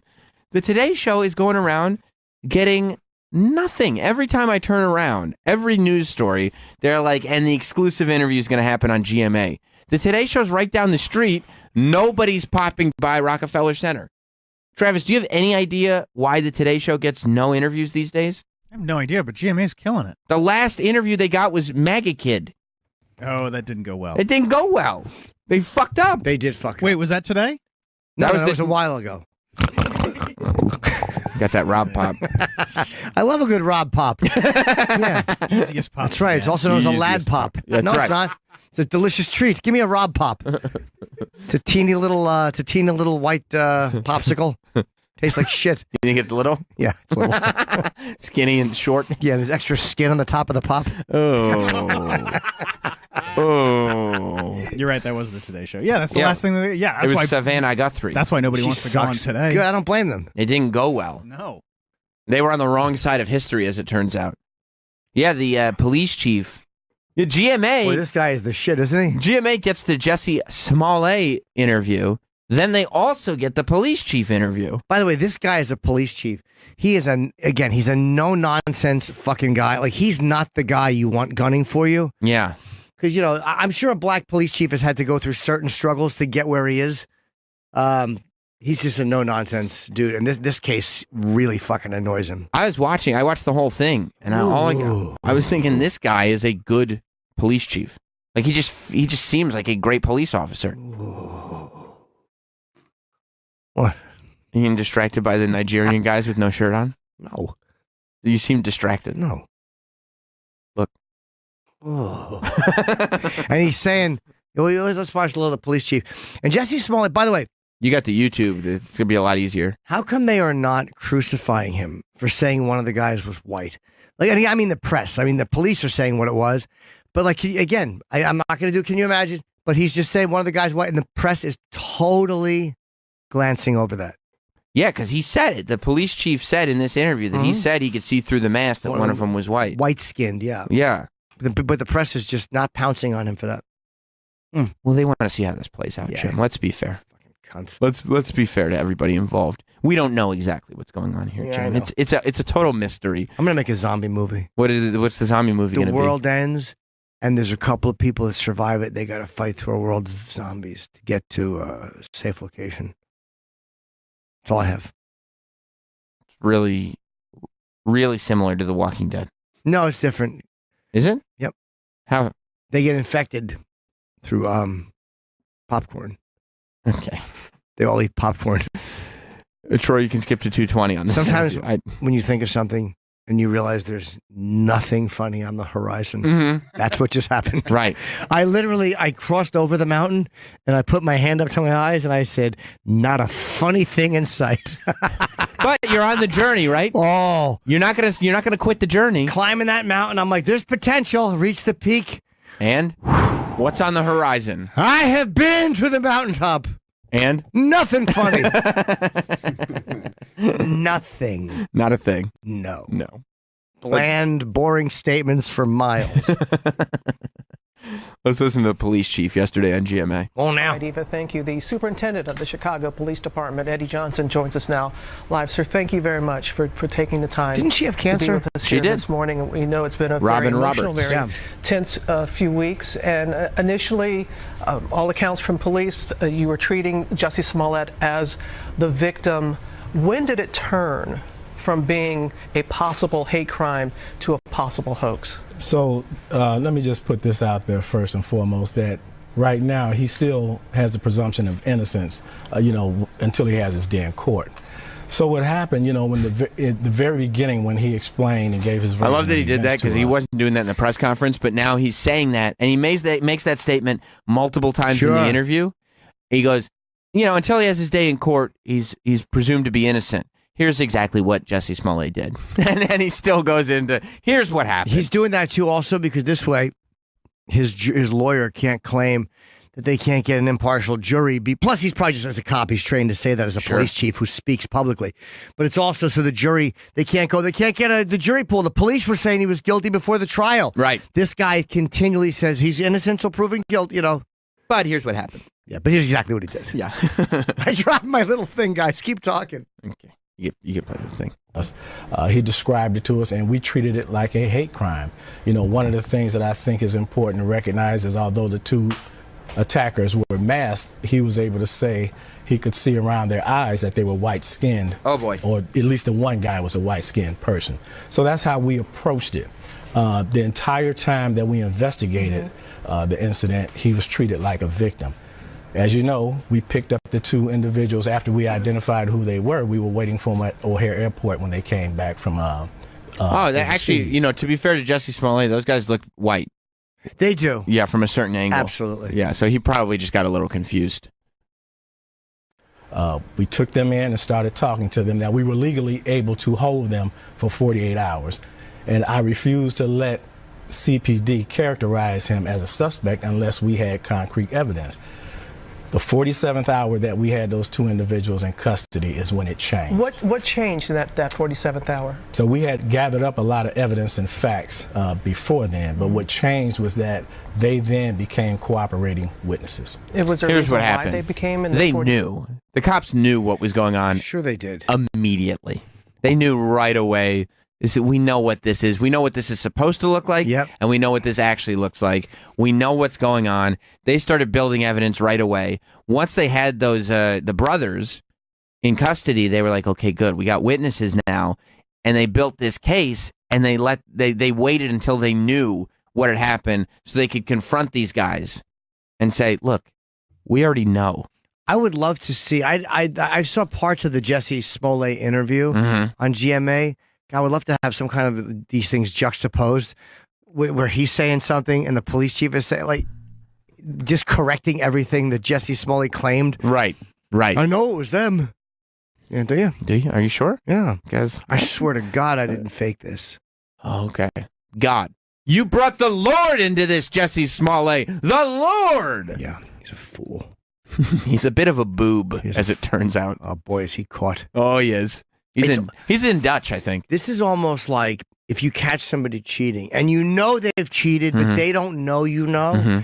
So that's where you were Tuesday? And you didn't talk to him? No. I let them just keep digging and digging and digging, knowing that you're like, oh, you fuck. I got you. I went to a movie with Troy. I was hanging out with Troy the whole time. Fuck. Yeah. Keep going. Keep What'd you digging. see? You fuck. We saw the new... I don't even remember what we saw. The Star is Born. Did you like it? Yeah, it was good. Fuck. The song? It was good. When you got somebody dead to rights, it's a great feeling. Oh, yeah. It can be a shit feeling, but it's also satisfying. That's the one satisfaction you get. It's a shit feeling, but the one satisfaction you get is how long can I get them to lie to me? By the way, I've also been on the other end of that. Do you lie? Yep. One girl I dated was so smart. I bought condoms, but believe me, I don't play games with those. And she, I guess, found them and counted them. Oh, no. And realized one or two was missing. And then I tried to lie. I go, no, I've had them. And she goes, I went and looked at the date. She went to the pharmacy. Like she had like the date on the back to see when they were. She went to the pharmacy to back check something about when the other condoms, the dates were. So I couldn't say I bought. So if the expiration date on your condoms was close to the one in the stores, that means that you bought them recently. I forget exactly. Because it's been years. I forget exactly why, but it was something to do with the date on the condoms or on the box where I was ruined. When she said that to you, do you go like, "Oh my God, you're coming at me with science right now. I can't." Nothing to say. Well, and then you get disingenuous. You get like shitty about it. She's like, "Well, here's the evidence. I caught you, and you've been lying to me this whole time." And then you go, "Well, what do you want me to say?" I'm not lying to you. I told you I have a hard time with condoms, so I put one on my dick to try to masturbate with it to see if I could keep an erection in a condom. It's obvious. That was my argument. I mean, what, terrible. It's literally like getting caught in the bank with a bag of money and a gun. What are you doing? I found these things. I was turning them into the police. Yeah, this isn't even mine. You have to say what you got to say. Actually, that's funny, officer. This isn't even mine. I totally get how this looks. I found and them. You're doing a great job. Yeah. But this stuff isn't actually. Here's the gun and the money. mine. I'm going to go home and feel free to get a hold of me. Right. I was busted. I'd like to, first of all, you're holding the gun and the money. First of all, officer, I'd love to cooperate. I just found these items. Yeah, please take these. You're doing a great job. Let's find someone who took these things. Yeah, me, you, and Charlie. We're going to figure out who did this. I was so busted. You're just desperate at that point. Granted, not the most believable argument, but it was one other option to go, you're right. Yeah. Let's hear some more from this great cop. 7th hour that they decided to do that? Well, we worked very closely with their lawyer, and their lawyer went in there and talked to him, and whatever she said to him apparently got through to him to just tell the truth about what happened. And that's what they decided to do. Even though that you all were saying early on that there was no reason not to believe his story, there were a lot of red flags that a lot of people saw, and you all had questions, even though you weren't, of course, going to be public. I love how everybody sees the red flags now. Everybody's acting like we all knew from the beginning. Sure. You did not. Or you ignored them on purpose. Yes. The press ignored them because they wanted the story to be true because it made Trump look bad. Right. The story being true is better for the agenda than the story being not true. How about saying that? There were red flags that we all purposefully ignored because we liked the idea that MAGA was being made to look bad, and this was kind of a juicy story. Yeah. There were red flags that we all in the impartial news media really hoped were not real. Yeah, we totally ignored the red flags, hoping that the overall story that Trump is a piece of shit would somehow shine through. Fucking assholes. Questions, but there's always questions when people are describing incidents to us, but we have to maintain the integrity of the investigation, and that's what we did. We didn't have the facts to support him being involved in it until that 47th This guy hour. knew, and this is why he's a good police chief. He didn't get panicky when everybody was asking, "What are you doing?" Nothing. Still victim. Boy, he knew. He's a good police. That's why he's police chief, because he knows keep your fucking mouth shut. Let it unfold. Yes. And then hit him with it. 47th hour. Let these shitbirds sit there for 47th hour. Then we'll hit him with this. Yeah, I mean, he could have at 36 been like, fuck, we got to just say that we know. But nope. Because he's not going on what I know as a cop. He's sitting there and he's using his words right. He's talking about facts. He's talking about evidence. Yep. He's talking about science. He's talking about witnesses. Doing real police work. Getting everything lined up. So when you go, no, but I goes, no, we covered that. Here's what you did. Because what he doesn't want to be the girl that goes, I know you're cheating. I know you are. He wants to be the girl that goes, how come the condom dates match? What? when you hear, I went to the fucking pharmacy. Let me tell you inside what you do. You die. I died inside. Oh, she was good. Yeah. She was good. Yeah. That's smart. Yeah. Brilliant.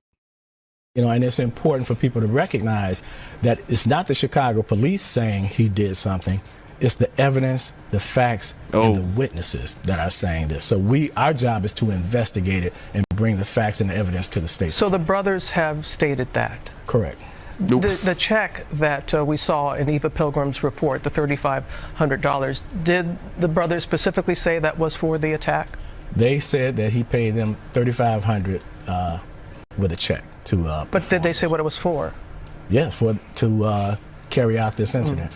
Your press conference, sir, was so passionate, and it seemed quite quite personal, the words that you were talking about being angry and offended, and you often referred to the noose, and that was a real breaking point for you. Yeah, you know, Robin, I grew up in the tail end of the civil rights era, and I lived in Cabrini Green Housing Project. The last thing you want is for the chief of police to have a personal connection to this case now. He's from the worst housing projects in Chicago. Yeah. He's a tough fucking guy. Yeah. And he became a cop. Yeah.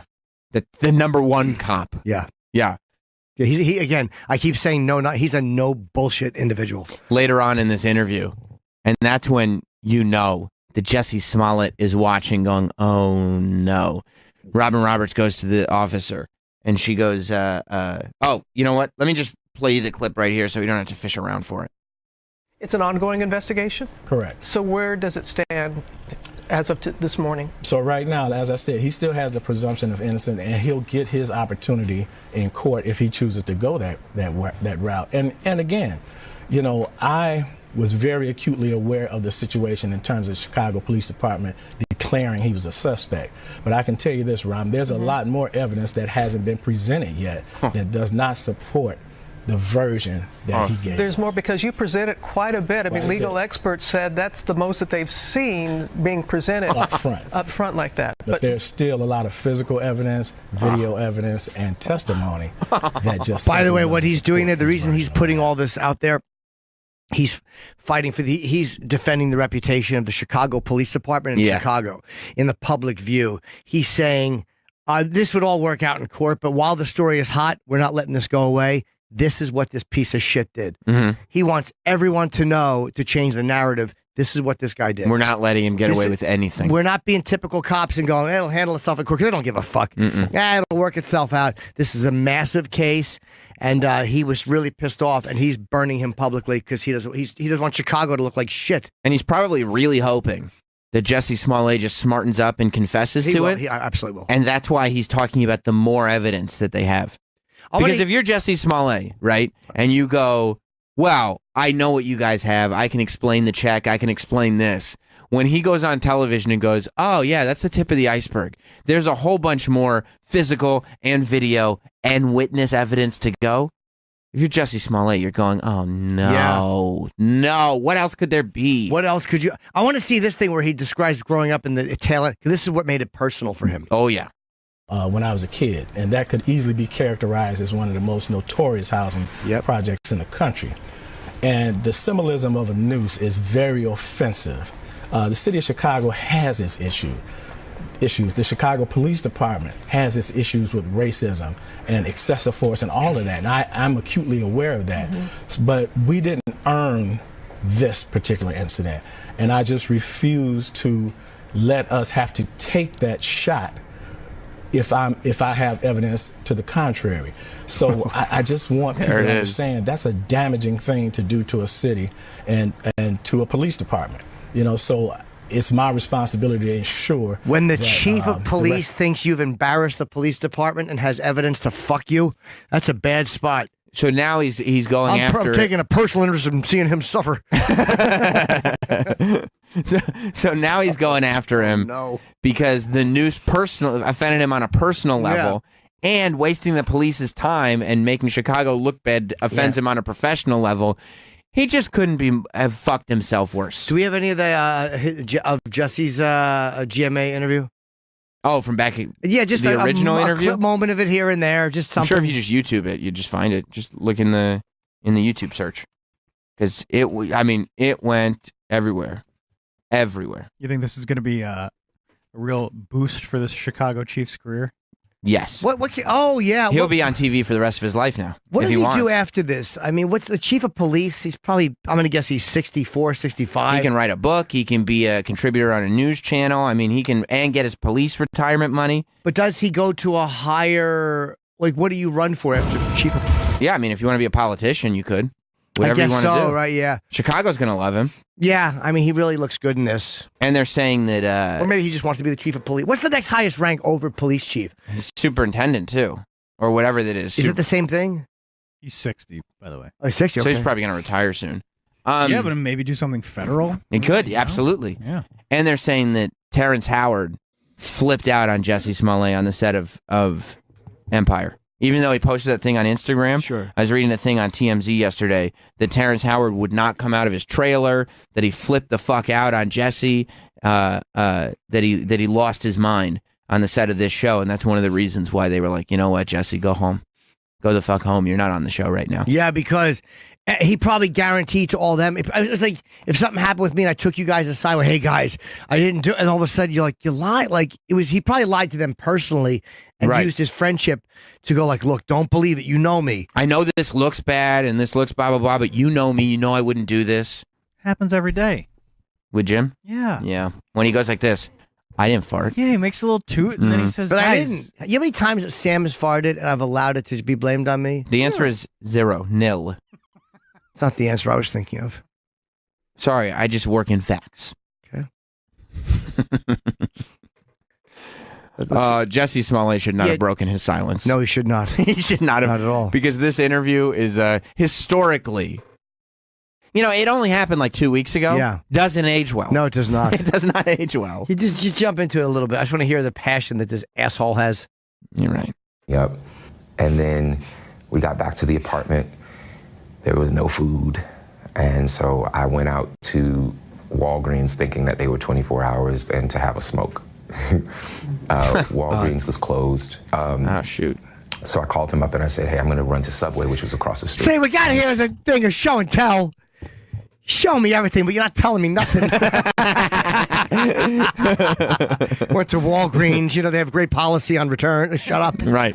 Maybe I can distract him with a conversation about Walgreens. I have my Super Saver card. Usually, he's trying to be charming. I went for a smoke, So hoping Robin Roberts goes like, oh, yeah, they got good deals on beverages at Walgreens. Oh, yeah, I love going to Walgreens. Maybe we can just move off this topic entirely. I'm going to get a salad. Do you want anything? I went to the Subway and got Subway the even order. sells salads? During that time, I texted her.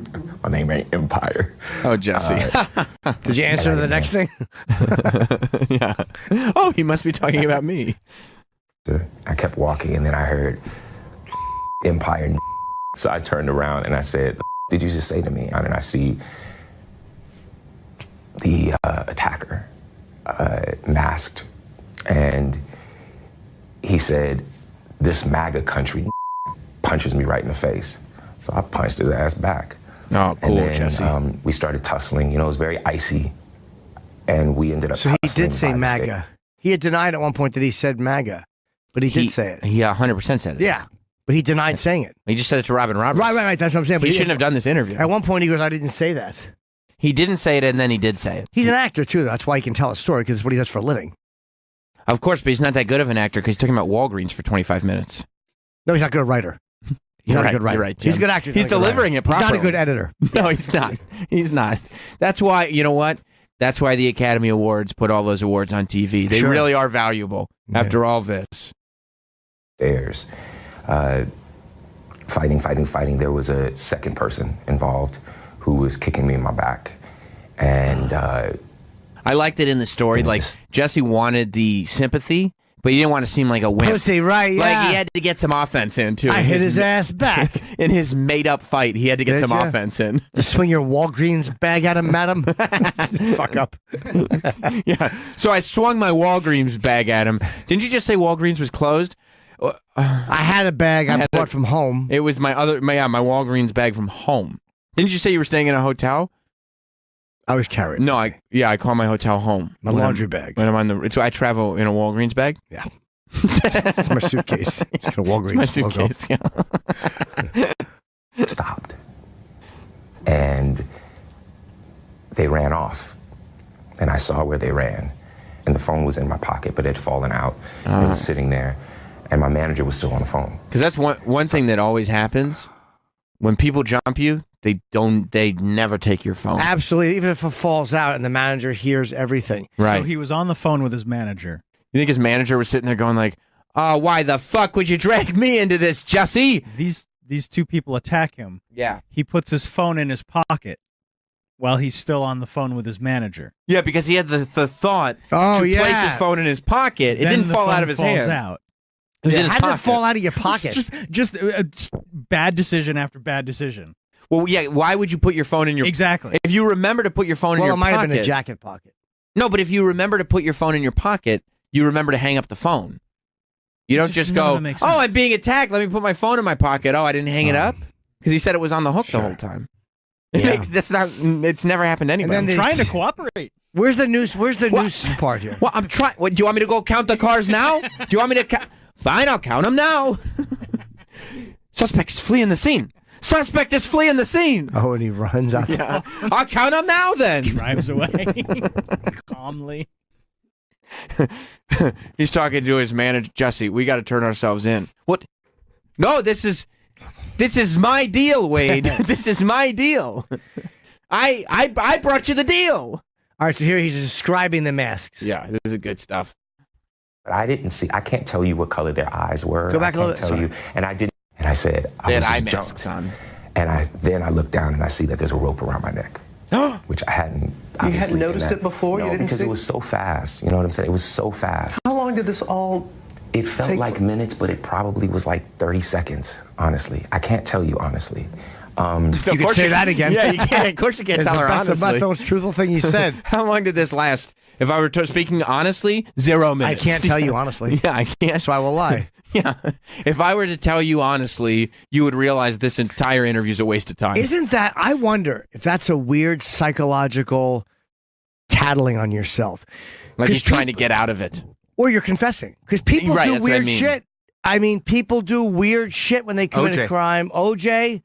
People do weird things that tell you. Go back and hear that again. I cannot tell you honestly. You mean like when OJ was forgetting his pronouns? Yes. When he was In a way, talking yeah. in the "if I did it" thing, he was like, "Well, I would have," and then halfway through, it's like, "So then it's no longer Charlie." So then I went up and I stabbed him, and they're like, "You mean Charlie?" And he's like, "Yeah, sure." Kind of like that, but I mean like a wordplay thing in your own mind that is you subconsciously. Yeah, like you're confessing. And again, maybe OJ was too, but there's something like I cannot tell you honestly, like something an FBI profile would spot and go, listen to what he just said. So I went to Walgreens and I said, "You got to see what's going on over here." Over here. The phone. So I picked up the phone and I said, "Brandon," and he's like, "What's going on?" And I said, "I was just jumped." And then I look down and I see that there's a rope around my neck, which I hadn't. You hadn't noticed it before? No, You didn't because see? it was so fast. You know what I'm saying? It was so fast. How long did this all? It felt like minutes, but it probably was like 30 seconds. Honestly, I can't tell you honestly. Because he said honestly, and then he said, "I can't tell you honestly." So maybe there's something about saying honestly where his somewhere in the back of his brain, he was like, you're not being honest. And he goes, "I can't tell you honestly." Maybe. You're going pretty deep into psychology, but I totally get what you're saying. I think the mind does that all the time. I don't Yes, like they you're can right. tell by which way you look if you're remembering or if you're creating, like where your eyes go. Yep. Look, you look one way, you're creating something. You look another way, you're looking for a memory. It's really weird. Totally. But that's not almost very obvious. I can't tell you honestly. Yeah. Like it's all this underlying stuff. Like they that's what those pickup artists say to do to women. Right. Like you saying certain things, you're giving each other messages, and a lot of times those words work. You know, like if you look at someone, if you're talking and you go, and this guy looks at me and he goes, "Fuck you," and like you look in the eye, like you're saying, "Fuck, I want to fuck you," like all this weird shit. Totally. Now that's there. Now, Yeah. like that thing, I just put it out and it's there. Underneath the door. Mhm. Because I didn't say it, and you didn't hear me say it, but it's there. Now it's there. Yeah. Yeah. I noticed the rope around my neck and I started screaming. And I said, "There's a rope around my neck." Did you get any kind of description of the attack? I gave a body description and because I saw this, right here or whatever, but I didn't see, I can't tell you what color their eyes were. I can't tell you. And I did not see anything except the second person I saw running away. And the first person, yeah. He pointed to the bridge of his nose. Yeah. So I think that's his way of saying, "I know they were white." But he's not saying that. He didn't say that just there. I think he's almost trying to avoid saying that. Like he doesn't want to because I think this is spinning out of control for him at this point. He's trying to do damage control and he's just trying to keep it as minimal as possible. He's worried that right around the corner, she's about to say, "I went to the pharmacy." Yeah. You know how when you're in one of those Sure. things and you just want the argument to end Yep. because you know if they have the right piece of evidence, it's all going to come crashing down? By the way, this might be after the video of those two guys came out. I don't remember. I think it is. But he might know that there's the possible video evidence of them being black. So Do he's It is, but they have masks. But you can't tell when the first video came out. You can't but he's tell still that they're knowing black. that video is out there, and that the two guys are somehow visible. He might not want to say white again for that reason. Like it was way later that photo of them in the store came out. Right. Oh yeah. They don't look white in that photo. No. Saw his stature. I gave the description as best as I could. You have to understand also that it's Chicago in winter. People can wear ski masks and nobody's going to question that. The police have gone through a lot of video, and they were able And to he's banking capture on an that. image You bet. of two people of interest. Have you seen that image, Mm-hmm. and do you believe that they could possibly be the attackers? I do. What is it about their size, or what? Why do you feel that they could possibly be? Because I was there. For me, when that was released, I was like, okay, we're getting somewhere. I don't have any doubt in my mind that that's them. Okay, see, like that was a huge mistake because that photo is the Nigerian brothers who were in jail. The police had already identified them, and the police identified them, and then they're the ones that said, like, yeah, he paid us $3,500 to fake the whole thing. Well, they weren't in jail at this point, though, were they? I think that when he said it was definitely them. I don't know if they were in jail at this point. No, this but is they had identified. The cops knew who they were. Yeah. You can't. What do you think? You're going to commit the perfect crime? Which is why they said he did such a huge favor by Not to himself. No. By identifying. Did he make his case stronger here? No. He fucked up. More best of Jim Norton and Sam Roberts on the way.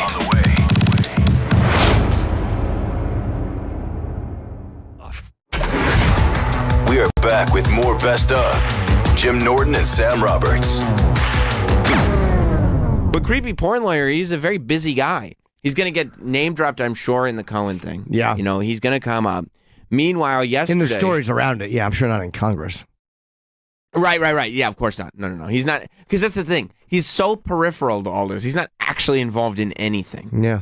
But the fact that we're going to talk about hush money and all that, he's attached himself to it so well that he's going to come up in all these stories. Meanwhile, just in case he doesn't come up, he's attached to the R. Kelly story.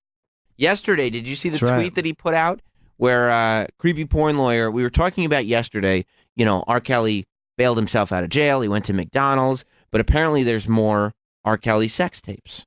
A couple of more, right? A couple more. And Michael Avenatti, the creepy porn lawyer who's representing some of the women in this R. Kelly case, he put out a statement just so there was no confusion about the video that apparently he either has access to or has in his possession, and what is said on the video that doesn't sound good for R. Kelly. There's a few things that could be a problem. What's that last thing say? Give me that 14-year-old P asterisk Y. What do you think that? I can't tell because with the asterisks is it's tough to know. Putty. I bet you they were doing crafts. Give me that 14-year-old putty. Yeah. Oh, meaning the putty's been sitting out forever. It's going to dry up. Give it to me. Oh, potty. 14-year-old potty? Yeah. Like an old it's toilet? An old toilet. I see. Give me I that see. 14-year-old potty. They're like, did you buy that toilet that many years ago? You said, yes, I did. Yes, I did. Give it to me. Pity. Give me that 14-year-old pity. Right. Wanted someone to feel sorry for him. Boo. I would have stuck with potty on that one. Yeah. What about this one? Travis? Could have been poopy. Well, maybe the poopy in the second one. Show daddy. No, it's not enough letters. O-P-P-Y. Yeah, it would be Poppy. P-O-O-P-Y. P-O-O-P-P-Y. It's two P's. Two P's? Of course it is. No, it's not. Maybe not, actually, now that I think about it. Oh, maybe you're right. We spelled poopy wrong. We spelled poopy wrong. You guys sound stupid. Right. You're right, we do. We spelled poopy wrong. We spelled poopy wrong. Travis got it right. Yeah, he did. Travis is a good speller. Because he has it in his beard. He does. On his dick. And in his bunghole hairs. He sure does. Yeah. And that fucking shit net. It's a poopy net, Jim. Yeah. His fucking asshole hair is like a flying Wallenda's net. Catches his logs. So that was the first quote that Michael Avenatti tweeted out. It said, in response to press inquiries, I can confirm that the video we provided to prosecutors yesterday includes R. Kelly clearly stating the following to the victim, sometimes on multiple occasions. The first one is, give daddy that 14-year-old, and I guess we're going with potty? He... I don't know. It's tough. Okay, we'll try with the next one then. Okay. Show daddy that 14-year-old P... Thing, why?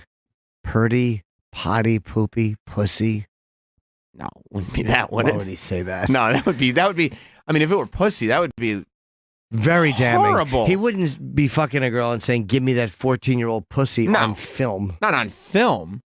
Because not only, this would categorize, that you could put that in both buckets from what we were just talking about. It would make him... Pinky.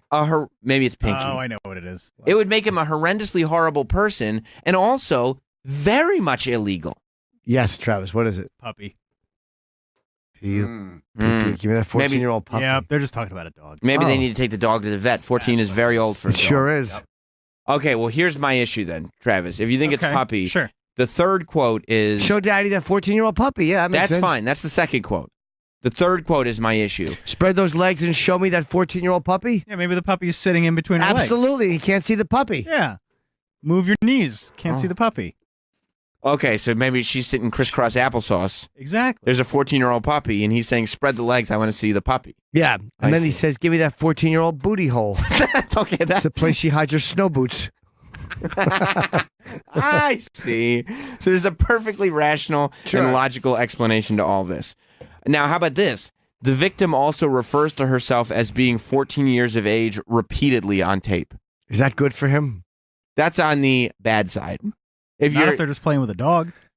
Right, but I think this is not a tape of him playing with a dog. Okay. I think this is actually a sexually explicit tape. Where did he store these tapes? On the fucking kitchen table during parties? Did all these copies of them exist? It says further, we have substantial evidence that R. Kelly and his enablers purposely hid this tape from prosecutors in connection with his 2008 trial and obstructed justice by paying witnesses to assist them in an effort to destroy all copies of the tape prior to the trial. How many copies were there? Did they destroy all the copies? Apparently not. No, apparently not. Unless this one's a reenactment. It could be a reenactment. Unless these are actors. Like Unsolved Mysteries? Yeah. Robert Stack is just explaining what happened? She wanted a 14-year-old puppy. Stupid. They never got anything done. Robert, you did it wrong. You read that wrong, Yeah, Robert. It's a poor assumption. Yeah, that's really... How many copies exist? How many fucking copies of this? I don't know. How many copies of things do you make that you don't want to lose? You don't want to lose it. I guess on VCR tape, it's a different thing, but... I'm sure this is many, many tapes. This is one of. Yeah, he I'm probably sure had a bunch of shit on each tape, too. Well, that's what they were saying on the documentary, that R. Kelly would tape everything. He would tape all the girls. That's right, yeah. So you're right. I mean, there's probably just a library, a litany of sex That tapes. somebody has access to. Well, the person, here's what happened. This is why you can't give... And made copies of. Anybody access to your child porn that you make yourself. That you're in. Right, that you're starring in, and also explicitly explaining that the girl you're with in the tape is underage. If that's what you're doing, you just can't give anybody else access to it, because eventually if the cops find that person, they're going to go, look, either you can get these child porn charges and become a sex offender for the rest of your life, and we'll put flyers in the neighborhoods of you, and you're going to do jail time, and people don't like sex offenders in jail. Or you could just rat out R. Kelly for us. And he's like, here's the tape, here's the tape, here's the tape. Yeah, I don't see anybody sitting on this. No. Child porn. No. If they got Tekashi 6ix9ine to roll over, I'm pretty sure that R. Kelly's entourage is not going to be by the Pied Piper's side. That's right. And there's supposed to be another tape besides this, a third one? There is supposedly a third tape. Yes. Same thing or same girl or different girl? Different girl. So the first two tapes, this is the same girl who was in the PP tape? The PP tape. Wait, yeah. the first two tapes the same girl? Ow! Oh, okay. Ow! But that would be hard to prove then, because didn't they deny that she was 14 at the time? Well, she says, unfortunately, in the tape. He could say role play. I'm just saying like he could say that because he was already acquitted of that. Yeah, I don't know. Like that one might not be as obvious because he was acquitted. I mean, technically it's a new trial, it's new evidence, but isn't that the same? Well, you wouldn't. Right. You would. It would have to be sex assault charges for a different instance, right? Because like if you get cleared not guilty. Oh, maybe this would be. They could try him again because this is a different occasion. A different tape. Okay, like yeah. we tried you, and you're not guilty of that tape, but this tape you're guilty of. But how can they say she was not 14 in one? Maybe they could say This tape's a little older. That's well, you know what? This time her family might actually cooperate. Yeah, maybe she'll come out and The issue is that she didn't cooperate and her family didn't cooperate because R. Kelly was still a powerful guy. I kind of think that based on the way public perception of the Pied Piper of R&B has gone, based on the documentaries on Lifetime that everybody watched, and based on all these charges and the hero that is Creepy Porn Lawyer, I would say that R. Kelly's power and the fact that the family now knows that he couldn't come up with $100,000 to get out of jail it took him 4 days to get out of jail. If you can't come up with $100,000 to get out of jail, I would imagine that the financial power that you had over your victims might be slipping away. Absolutely. And he also needs to pay like over $100,000 in back child support, like now, or he goes back to jail for child support. Yes. Here's the and How this you not paying child support when you make that much money. Just pay it every month. What the fuck are you doing? There may be a theory that R. Kelly is a scumbag. Yeah, I mean, I don't necessarily believe that. I know it's a bold accusation. I'm a big R. I know. Kelly guy, as you know. I know you are. Well, you like Bump and Grind. Taught us to dance. He did. God, does that song fucking stink? I conceived my child to that song. Bump and Grind. Of course I did. Ugh. It's for my woman. When you want to conceive, when you want to get down with your woman, that's what Bump and Grind is for. Ugh. For getting down with your woman. It's fucking awful. Well, apparently you don't like to get down with your woman. I play the safety dance. That's a good one too. I eat her ass with the safety dance playing, blaring in the background. You can dance. Yeah. You can dance. Yeah. We watched the video. The little person dancing all over like a fool. Oh. Great song. Yeah, it's a great song. She likes to watch the video as you're going down from behind. Yeah, she enjoys that. Stuff. She enjoys having her ass eaten while this plays. Do you like this song? Just you getting down with your woman? Yeah. This guy's outfit is a little upsetting. Right. Which guy? I mean, all of them. Everybody's outfits. I hate the midget dancing in a circle. with a little dumb banjo. With his jester hat on? Ukulele. I know. Why is the woman making faces like this? She's dancing backwards. Yeah, he has a jester hat, little colorful pants. I don't even understand the song. Why is it? I don't understand where safety dance comes in. I don't either. Because it's like a happy dance. I thought it's a happy dance, but then they say it's the safety dance. Is it because men without hats, not hard hats? It's the safety dance. Maybe they provides you safety. They're all dancing in some everyone's dancing together. Oh, I hated his eyes when he said pole to pole, and he looks both ways. Yeah, this video really does not hold up. Do you think he realized that people would only ever like this song ironically? Or is he being serious when he does this? I liked it for real. Oh, I like the safety dance itself. Oh, with the safety dance. S-S-S-A-A-A-A. Yeah. They take do they have that part in the video, the stuttering part? I don't know. Oh.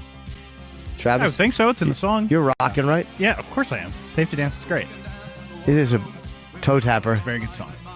That sucks for men without hats. They were like, you like that part? Yeah, of course. Who doesn't? They were like, we got a single here, and this song is going to be forever as a song that sucks. You know, like this is the quintessential song that sucks. Name a song that sucks. Oh, Safety Dance. I disagree. Like, it's a real bummer if you're that band. I want to know who the dwarf is. They're spanking his little fanny. I would imagine he's passed away by now. They're spanking his fucking hiney with a little paddle. They are. He's just dwarfing it up. It really doesn't age well. No. I feel like that would be discrimination in 2019. You can't spank dwarfs in videos anymore. Yeah, this guy, you think they still have to... Didn't we watch him singing on a news show once? Do it, Safety Dance Man? Yeah. Men without hats? That part's not in the song, in the video. Oh, it's the Safety Dance. Yeah. He's really losing it. Yeah, it's not a good song, but I like it. You know, this is why you shouldn't make judgments. You should because if you were to tell me either the Safety Dance guy or the Bump and Grind guy, one of those two is probably a pedophile. That's true. I would probably guess, just based on music, Safety Dance guy, and it turns out it's Bump and Grind guy. I would have been wrong. I know we would have done that break, and I'm just saying I think that's a terrible song. Maybe I just don't like R&B. This song does nothing for me. What, Bumping Ryan? Nothing. Well, you don't know how to get down with your woman. That's not wrong.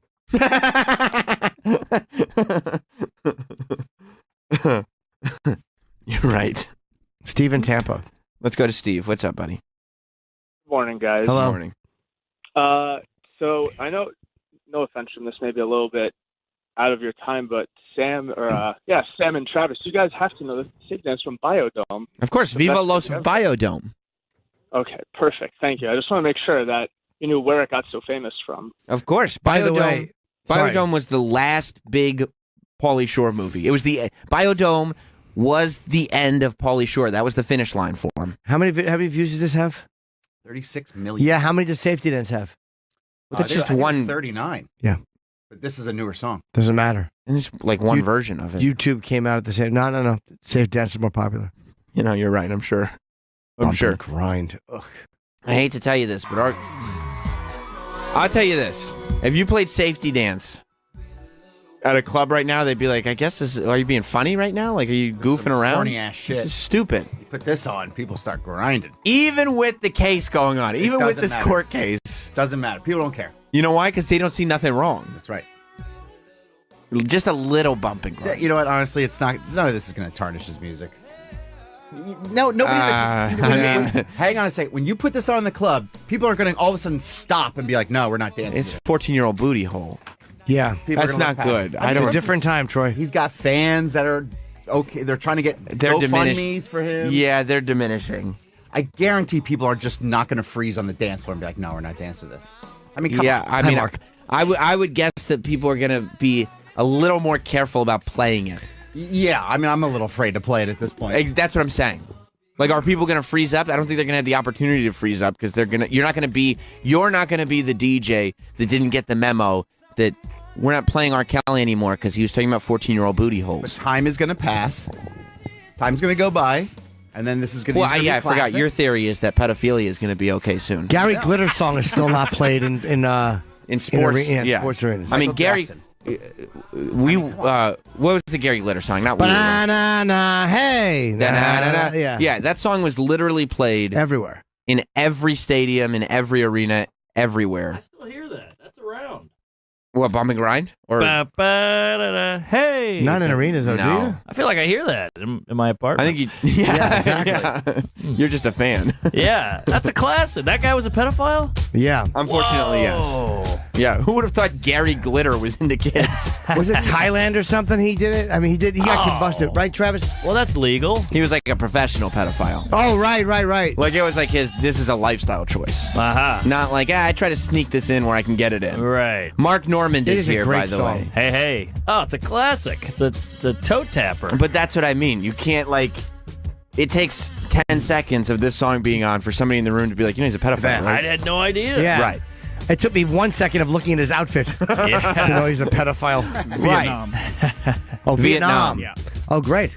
And unfortunately, pedophilia puts everything into a new context. This is better than anything R. Kelly ever did. And if this gets yanked out of arenas, R. Kelly is finished. R. Kelly's in a lot of trouble. I Believe I Can Fly. Yeah, that was the big hit. Right. That was the one that the little kids sang at their, like, 5th grade graduations. And it was in a cartoon. It's in Lion King. No. Or Space Jam. Space Jam. Same era. All right, I'll give you that. But yeah, it was that was the lead single for Space Jam. Huge. Is inspirational to the children. They're saying this MJ doc is going to really fuck him over. Yeah, they're getting sued. The Jackson family's already pissed. What? Yeah, they're suing HBO. His estate. Yeah, but if he did it, he did it. What's the sue? Well, I mean, they're saying obviously he didn't. I mean, they're saying he did not do it. Well, we got the kids talking. Yeah. But let's be honest, LaToya probably does. The Jacksons need the cash. LaToya was just on The Masked Singer, so I don't think things are going great for the Jacksons. How's that show doing? They were doing it for season 2. I know. I lost interest.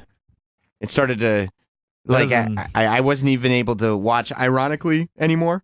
It was just like, this is just what it is now. Masked Singer. Wow. I've never heard of that. It's better than the Fox show, Masked Shooter, which it's out next fall. That should be good. Yeah. Yeah, they are saying that this Leaving Neverland doc is going to do for Michael Jackson what the Lifetime series did for R. Kelly. Wow.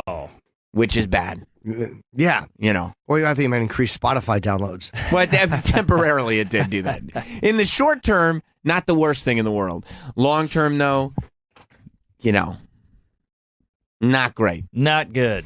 Because there's always been enough plausible deniability. Like, everybody's kind of known that these stories about MJ have been around.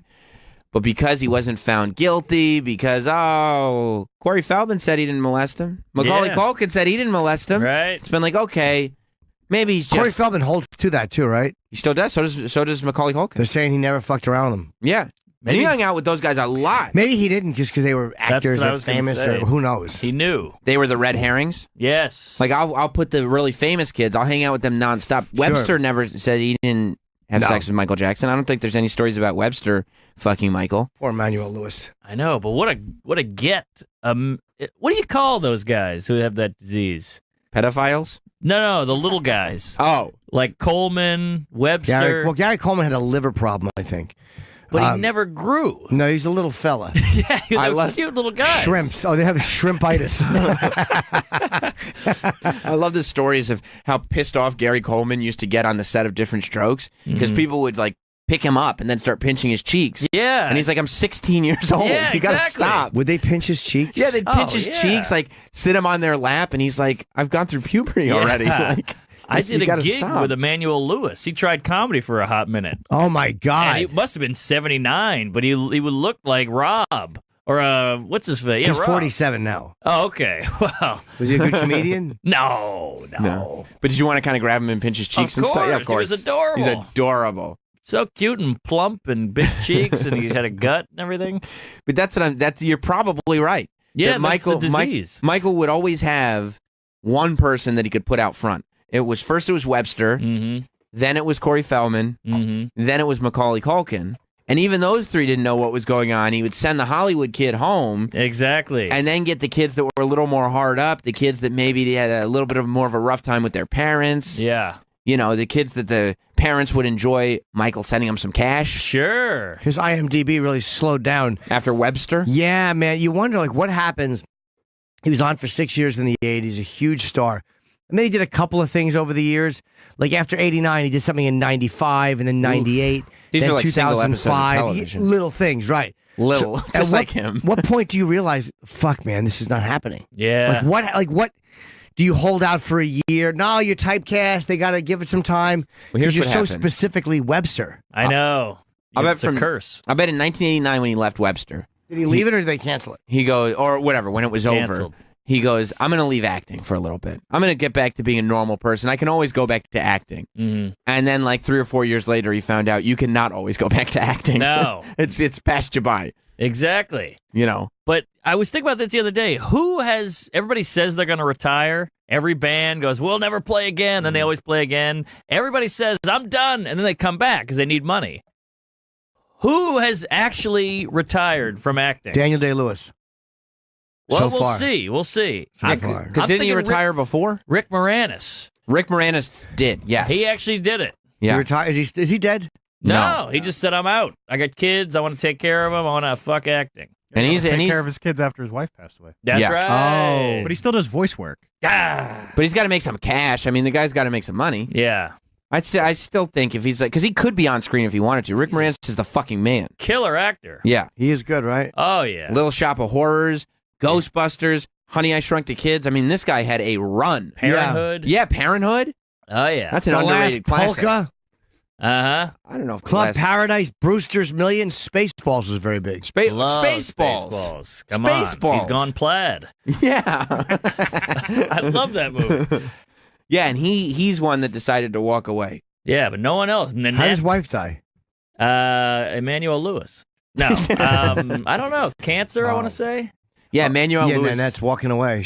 The whole thing is about her walking away. Yeah. but She's back. She's got a new special next year. Oh, does she? Yeah, she announced it. You know why she didn't retire? Because now she's huge. Because the show was a success. She was going to retire because nobody cared about her. Right. That's not retiring. Yeah. That's like that's the comedy equivalent of being fired. Yeah, that's failing. Yeah, it didn't work. Right. It didn't pan out. Yeah. But it's a smart move because people go, ooh, let me hear this last hurrah. And then now you're a hit. Oh, she's got nothing to lose. She's just Right. going out there and putting it all on the line. Well, Now she's got nothing to lose again. Yeah. Nanette, still nothing to lose. If I tried that, people would just go, yeah, you're done. Right. You would actually be forced to retire for real. Right. Yeah, it's Rick Moranis and it's Stone Cold Steve Austin. Those are the two that quit what they were doing in show business at a point where they didn't have to quit. You know what I mean? There's still juice in the there's still gas in the tank. Yeah. They quit and they never came back. CM Punk? Well, I guess, but he went to UFC. He just did a different performance. He left the big thing. Stone Cold went home. Rick Moranis went home. Stone Cold still have money? Yeah. That runs out quick, though. Yeah. Well, they're still selling toys and T-shirts and all that stuff. He's still got royalties coming in. Was that enough for him to live a good life? He's living a good life. He's got the ranch in Texas. He's got 316 Gimmick Street. Yeah. You know? Oh, you know who else is out? Troy, you've been to his house? I have. Beautiful house. He's the man. Me too. Yeah, you have. Yes, you have. Whoa, how do you We've all been to off? Stone Cold's house. You've been to Stone Cold? 316 Gimmick Street. What? What? Yeah, that's right. Man. Who else? Someone had a name. Who else? Jussie Smollett. He did. He retired on top. He didn't even let Empire run its course. He just decided now's the time. I'm going to bow out. Right. Yep. Feels like you could hire him. You heard the big news? The guy, the Trader Joe's guy? That the was a Cosby hoax. Show guy? No. What do you mean? No. Yes, they just found out. He set it all up. No. So he got a gig there.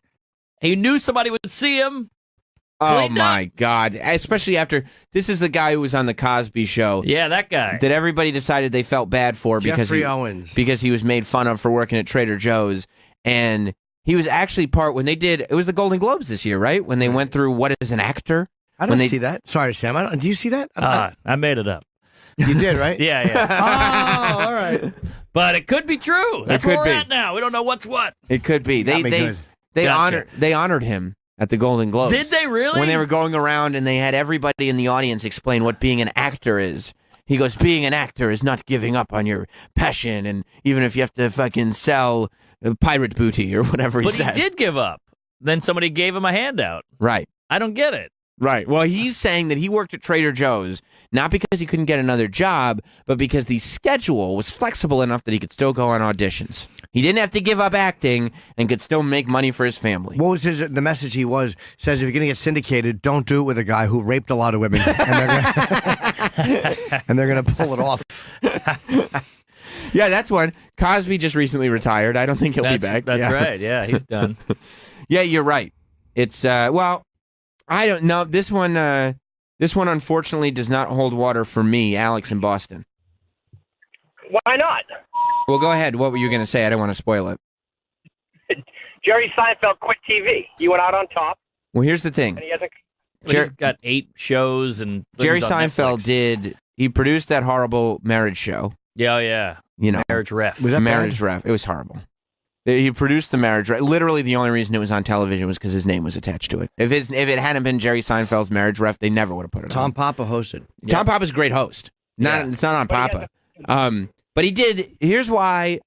Because he did B-movie. Yep. And he went on a whole press run for it, and he put his name. I know it's just voice work, but it's not just voice work because it was a Jerry Seinfeld vehicle, and he did interviews for it, and he came back into show business for it. Plus, he's done 150 stand-up specials since then. Yeah. Right. And Comedians in Cars. Comedians in Cars is Getting another coffee. one. And let's be honest. He wasn't exactly acting on the Seinfeld sitcom. No, he's the worst actor out of all of them. He really is terrible. Yeah, him and Romano Thank you, were kind of Alex. neck and neck, but Seinfeld was worse. Was Romano bad? He was, but he got good. Romano, as it turns out, is a good actor. Yeah, now he is. He was good on that show where he had Asperger's. I think was it? Yeah, it was Parenthood. Men of a Certain Age. That was it. I think he was on Men of a Certain Age, but I didn't watch that one. No, he's on that NBC show Parenthood. Oh, really? It was This Is Us before This Is Us became This Is With Us. Dax Shepard? Yes. I didn't know Romano was on that. Yes, he was, and he was an older man with Asperger's. All right. Let's go to Mark in Canada. Of course. By the way, if anybody's going to have the Rick Moranis fact that we missed, it's going to be Mark in Canada, right? Yeah, crazy Canuck.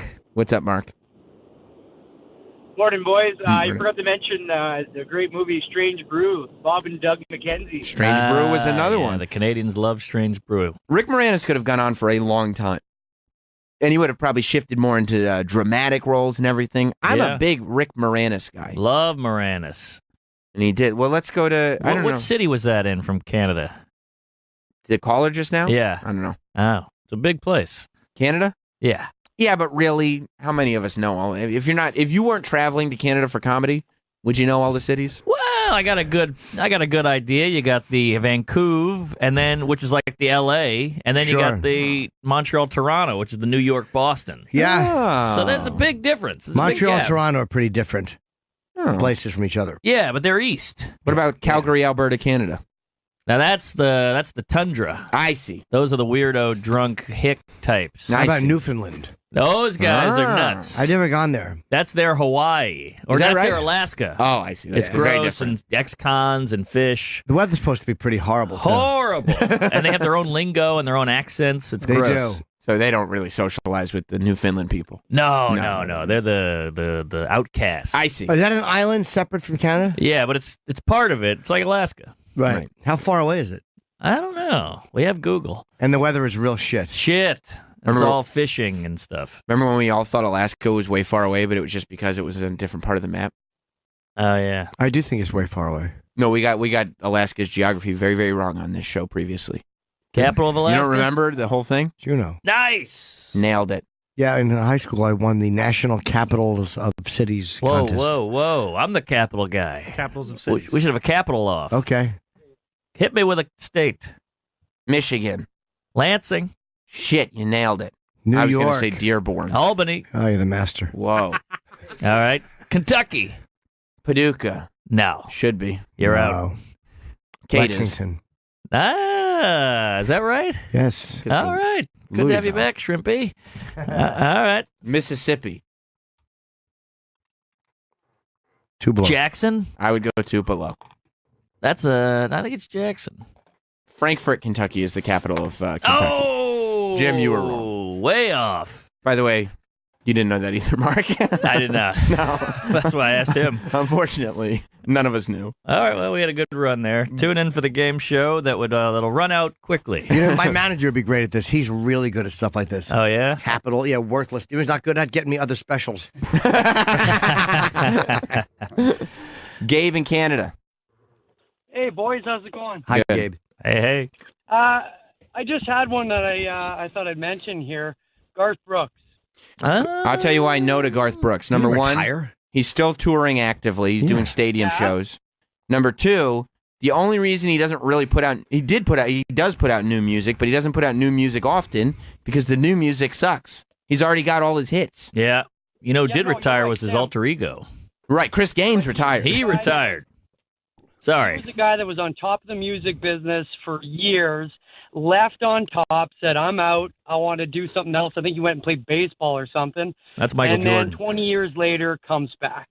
No, he did. He tried to play ball as well. Huh? I He didn't know did, that. yeah. He did some minor league stuff, I think, or spring training. But he didn't stay retired. No, he didn't. Trust me, I love No, Garth Brooks, but he He's does. touring this year. 20 years later. God, his music is awful. What? It's awful. Are you fucking crazy? It's Come on, Bad Brooks. unlistenable.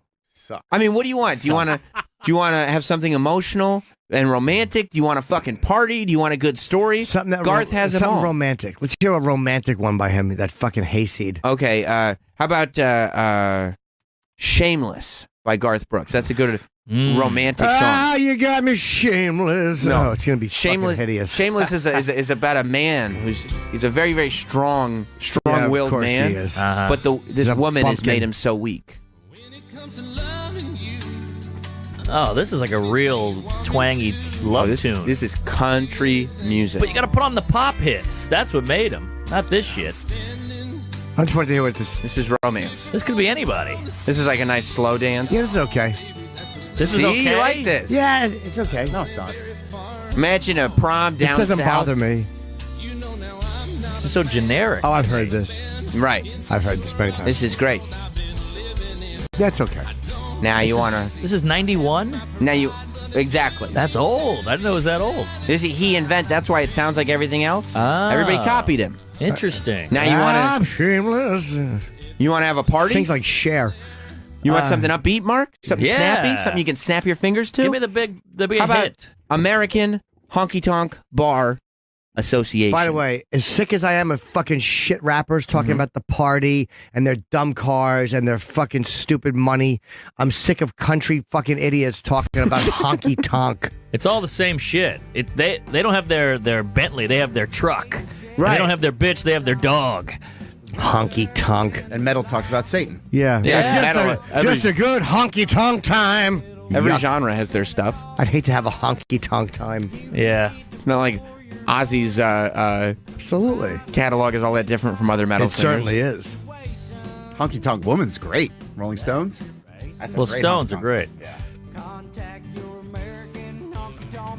No, this is what's the one coming to Baton Rouge? Oh, well, you're from New Orleans, so that of course was you a like that. huge tune down where I'm coming from. I think it's called Baton Rouge. I think it is. Operator, won't you put me on through? Oh man, that'll get your great. the He's hair stealing down your from asshole. fucking Jim Croce. Another asshole singing to an operator. I prefer Jim Crow. Yeah.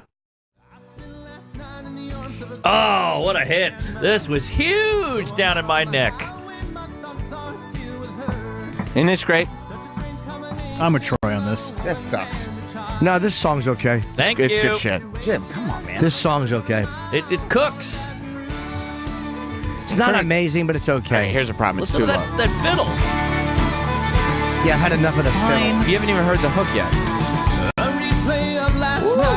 You hear that smoke? Everyone's corrected you, Sam. They're right. Shameless is Billy Joel. James and Clint. That's not a correction. We just heard the song Shameless by Garth Brooks. Yeah, but they're saying it's a Billy Joel. So the one I was thinking of is Shameless. That's not a correction. I know, we just heard. I was thinking of. Change on a bad roof. Boy, you skipped the best Yeah, part. you skip it. What are you doing? Jesus. Yeah, the end. Cunts and yapping over the hook. Put me on through, gotta send my love down to Baton Rouge. Woo! Won't you put it on the line, gotta talk to the They left this in New Orleans? Oh, it was just a hit. Every honky and blue-eyed devil was kicking and stomping and twirling. Yeah. Could he sell out Madison Square Garden? Garth Brooks? Yeah. He could sell out Yankee Stadium. He sold out Central Park. Multiple times. Yeah. Really? Wow. Oh, yeah, he can do multiple nights at Yankee Stadium. Yeah, Absolutely. easy. Easy. Country fans, you don't hear about them. They're like gays. They just come out when the time is right. Especially in New York. You don't hear about country fans in New York, but they're there. They're there. They're right under the surface. Well, you forget you got Long Island and all these like super whitey areas, and they like this shit. They play it quietly in their cars. Do you like Garth Brooks? No, not really. But I'm just saying, like they hide. You don't really hear people blaring this out on Fifth Avenue. He's doing football stadiums this summer. Exactly. He's doing Heinz Field in Pittsburgh. Because people are embarrassed because they go like country music, then everybody goes, oh, that sucks. And then you put this one on and you got, oh, this is fucking great. Yeah. Yeah, those are okay songs. Okay. I wouldn't listen to it, but it's fine. It rocks. And I'm sure Shameless is a Billy Joel song. We just heard Garth Brooks' giant song called Shameless. Well, then why is James in Ohio calling up? What maybe he Uh-oh. called you stupid? Gotta go to him, right? Yeah. What's up, James? Yeah, stupid Sam. It's a Garth Brooks cover of a Billy Joel song. Yeah, and Garth Brooks, it was a big hit for Garth. It's a rock standard, stupid Sam. Thank you. Oh, It's not It was a giant song for Garth Brooks. country artist. I don't love this song. I don't either. I like Billy Joel. I like Bill. I'm so sick of music. Booze bag. I like that. Yeah, And fucking he's a- drives into a tree. How do you not like anyone that hits a tree? Exactly. A tree is the most stationary object you can think of. Right. It never moves. And he's like 4'3", and he's dating Brinkley, or wasn't he fucking Brinkley? Yeah, he kid with her. There's nothing Oh, but wow. there's nothing but respect to have for Billy Joel. Yeah. All Billy Joel does is drink, belt out tunes, and fuck models. Yeah. This guy's the best. And you look at Billy Joel, you're the like, best. Look at this guy. This is the guy who wasn't supposed to be a famous singer. Yes. Yes. Even in the 80s. You ever when hear he's- Piano Man? No, is that a... I thought that was a Garth Brooks song. I don't know it. Florida. What about it? Capital. Oh, Fort Lauderdale. Way off. Nailed it. Man, how did you win the Capital thing It's in 88? Jacksonville. No. Yes, it is. No. Tallahassee. No, it's not. They changed it. Ah, shit. God. I did win the Capital off. You did? Yep, in high school. What were you... Did you get a title after that? No, you just got an award. What was the award? It was a trophy shaped like the U.S. It had like the U.S. on top of it. Oh, wow, that's cool. I like that you just shrug it off, like, because for me, that's a huge deal, but for you, it ain't no thing, huh? Whatever. That's so cool, man. Damn. That's so badass. I know, right? Just slough it off. Yeah, he doesn't care. He's got the Capitals trophy. What does he care? It didn't matter. What was I going to do? You don't care. Yeah. Fuck, man. Bet it got you laid. A lot of girls fuck the guy who knows the state capitals. Oh, yeah. Oh, yeah. Quick, I'm in a pinch. What's the capital of Texas? You can come in me. Dallas? No. I don't know. Arlington. I think Yeah, it's maybe. Dallas. I don't know. I'm just naming cities. Trip in Orlando. Hey, you guys forget this one guy did this one last set at the Laugh Factory, completely walked away from the business. Michael Richards. Michael Richards That's did a retire. good one. He You know tried what? to have work, but he couldn't get it. Unfortunately not. He was No, on remember- Curb. He That's was on right. Curb. Yep, that was his big comeback. Remember when he tried to apologize on Letterman and everybody laughed at him? That was, Oh, yeah. that was bad. That's Jerry even brought him on worse. video. Yeah. Jerry's like, this isn't funny. Jerry, you're not helping. Yeah, come on, Jerry. Oh my God, that's right. That was terrible. It was really His bad. apology on Curb was better. Yeah, Michael Why was Richards. it bad on Letterman? What was bad about it? Well, Michael Richards goes on Letterman after he does his career-ending Great set, and he joins via satellite because Jerry's on, Mm-hmm. and I guess Jerry, they're friends, and Jerry wants to do right Wants by to him. help him, yeah. But he starts being serious guy. But nobody knows who Michael Richards is. Everybody thinks it's Kramer doing a bit. Because Seinfeld wasn't that long ago. Right. So they're all... And plus, we don't live in the apology time that we live in now, so we're not used to seeing apologies every 3 days. This is 2006. Right. Yeah. So people start chuckling at him. And Jerry has to reprimand the audience, and it's just really fucking awkward. Watch this just for a minute when he comes on. 'Cause I remember. I can't believe it's 13 years ago. Oh, yeah. But I think most importantly, he wanted to. We have him live via satellite Yes, from we Los do. Angeles. We All right, this do. should be What a Michael good Richards. friend. Michael, are you there? Yeah, I'm right here. Hi, Michael. Welcome to the show. Hello, hi. How you doing? I'm not doing too good. Hit pause for a sec. What are you explaining? You hear all the chuckles already? Well, yeah, this is Michael. But you know why? Because he goes, hello, hi. And when he shakes his voice, when he gets quivery apology voice, he sounds like Kramer. Yes. Yeah. He should have slid Hey, in Jerry. into frame. Just fall off the chair in the studio. Exactly what happened for the folks who may not know. I lost my temper on stage. I was at a comedy club trying to do my act, and I got heckled, and I took it badly and went into a rage, and Oh, they're laughing. said some pretty nasty things to some Afro-Americans. A lot of trash talk. Afro-American. And, That's the... Hit pause for a laughing. second and rewind. Oh, you don't say stop laughing, Jerry. He said Afro-Americans. Yeah, he's trying to be politically correct, but he's not. That's why Right. everybody's laughing. They're like, you can't be fucking serious right Yeah, now. you can't go from what you said to Afro. You just got to just say black people. How about you Yeah. apologize to the Afro-Americans? Yeah. You know, the Aboriginals. Right. That's right. Seinfeld says stop laughing. You got. It sounds like something Kramer would say. Yeah. Yes. And plus, he's so... Like, the things that he's saying is like, well, I went into a rage on stage. It's like, you could say that again. Like, everybody's laughing, going like, yeah. Right, right. Because you know how talkative they are, Jerry. Don't laugh. Stop laughing. Listen to Jerry tell the audience, hey, stop it, guys. Yeah. I took it badly and went into a rage, and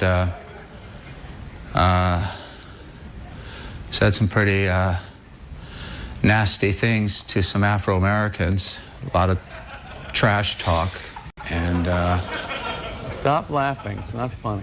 And what you were actually being heckled, or were they just talking and disturbing the act?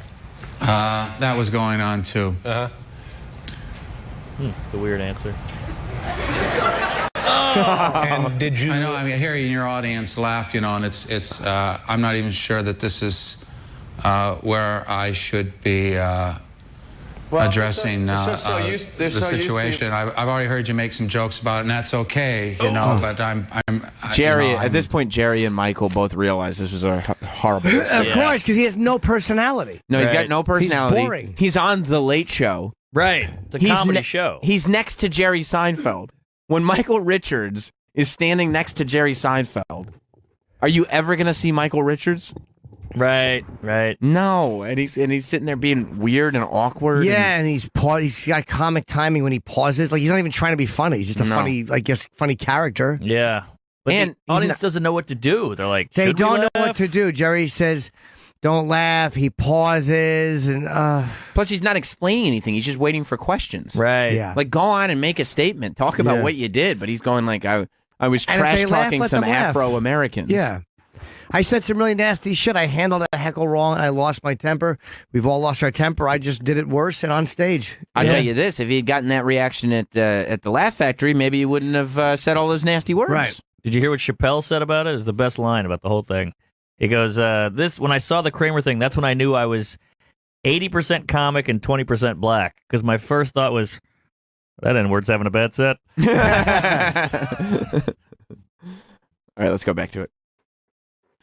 I'm really busted up over this, and I'm very, very sorry to those people in the audience, the blacks, the Hispanics, the whites, everyone that was there that took the brunt of that anger and hate and rage and how it came through, and I'm concerned about more hate and more rage and more anger coming through. Not just towards me, but towards a black-white conflict. There's Yikes. a great deal of disturbance in this country. He's collapsing.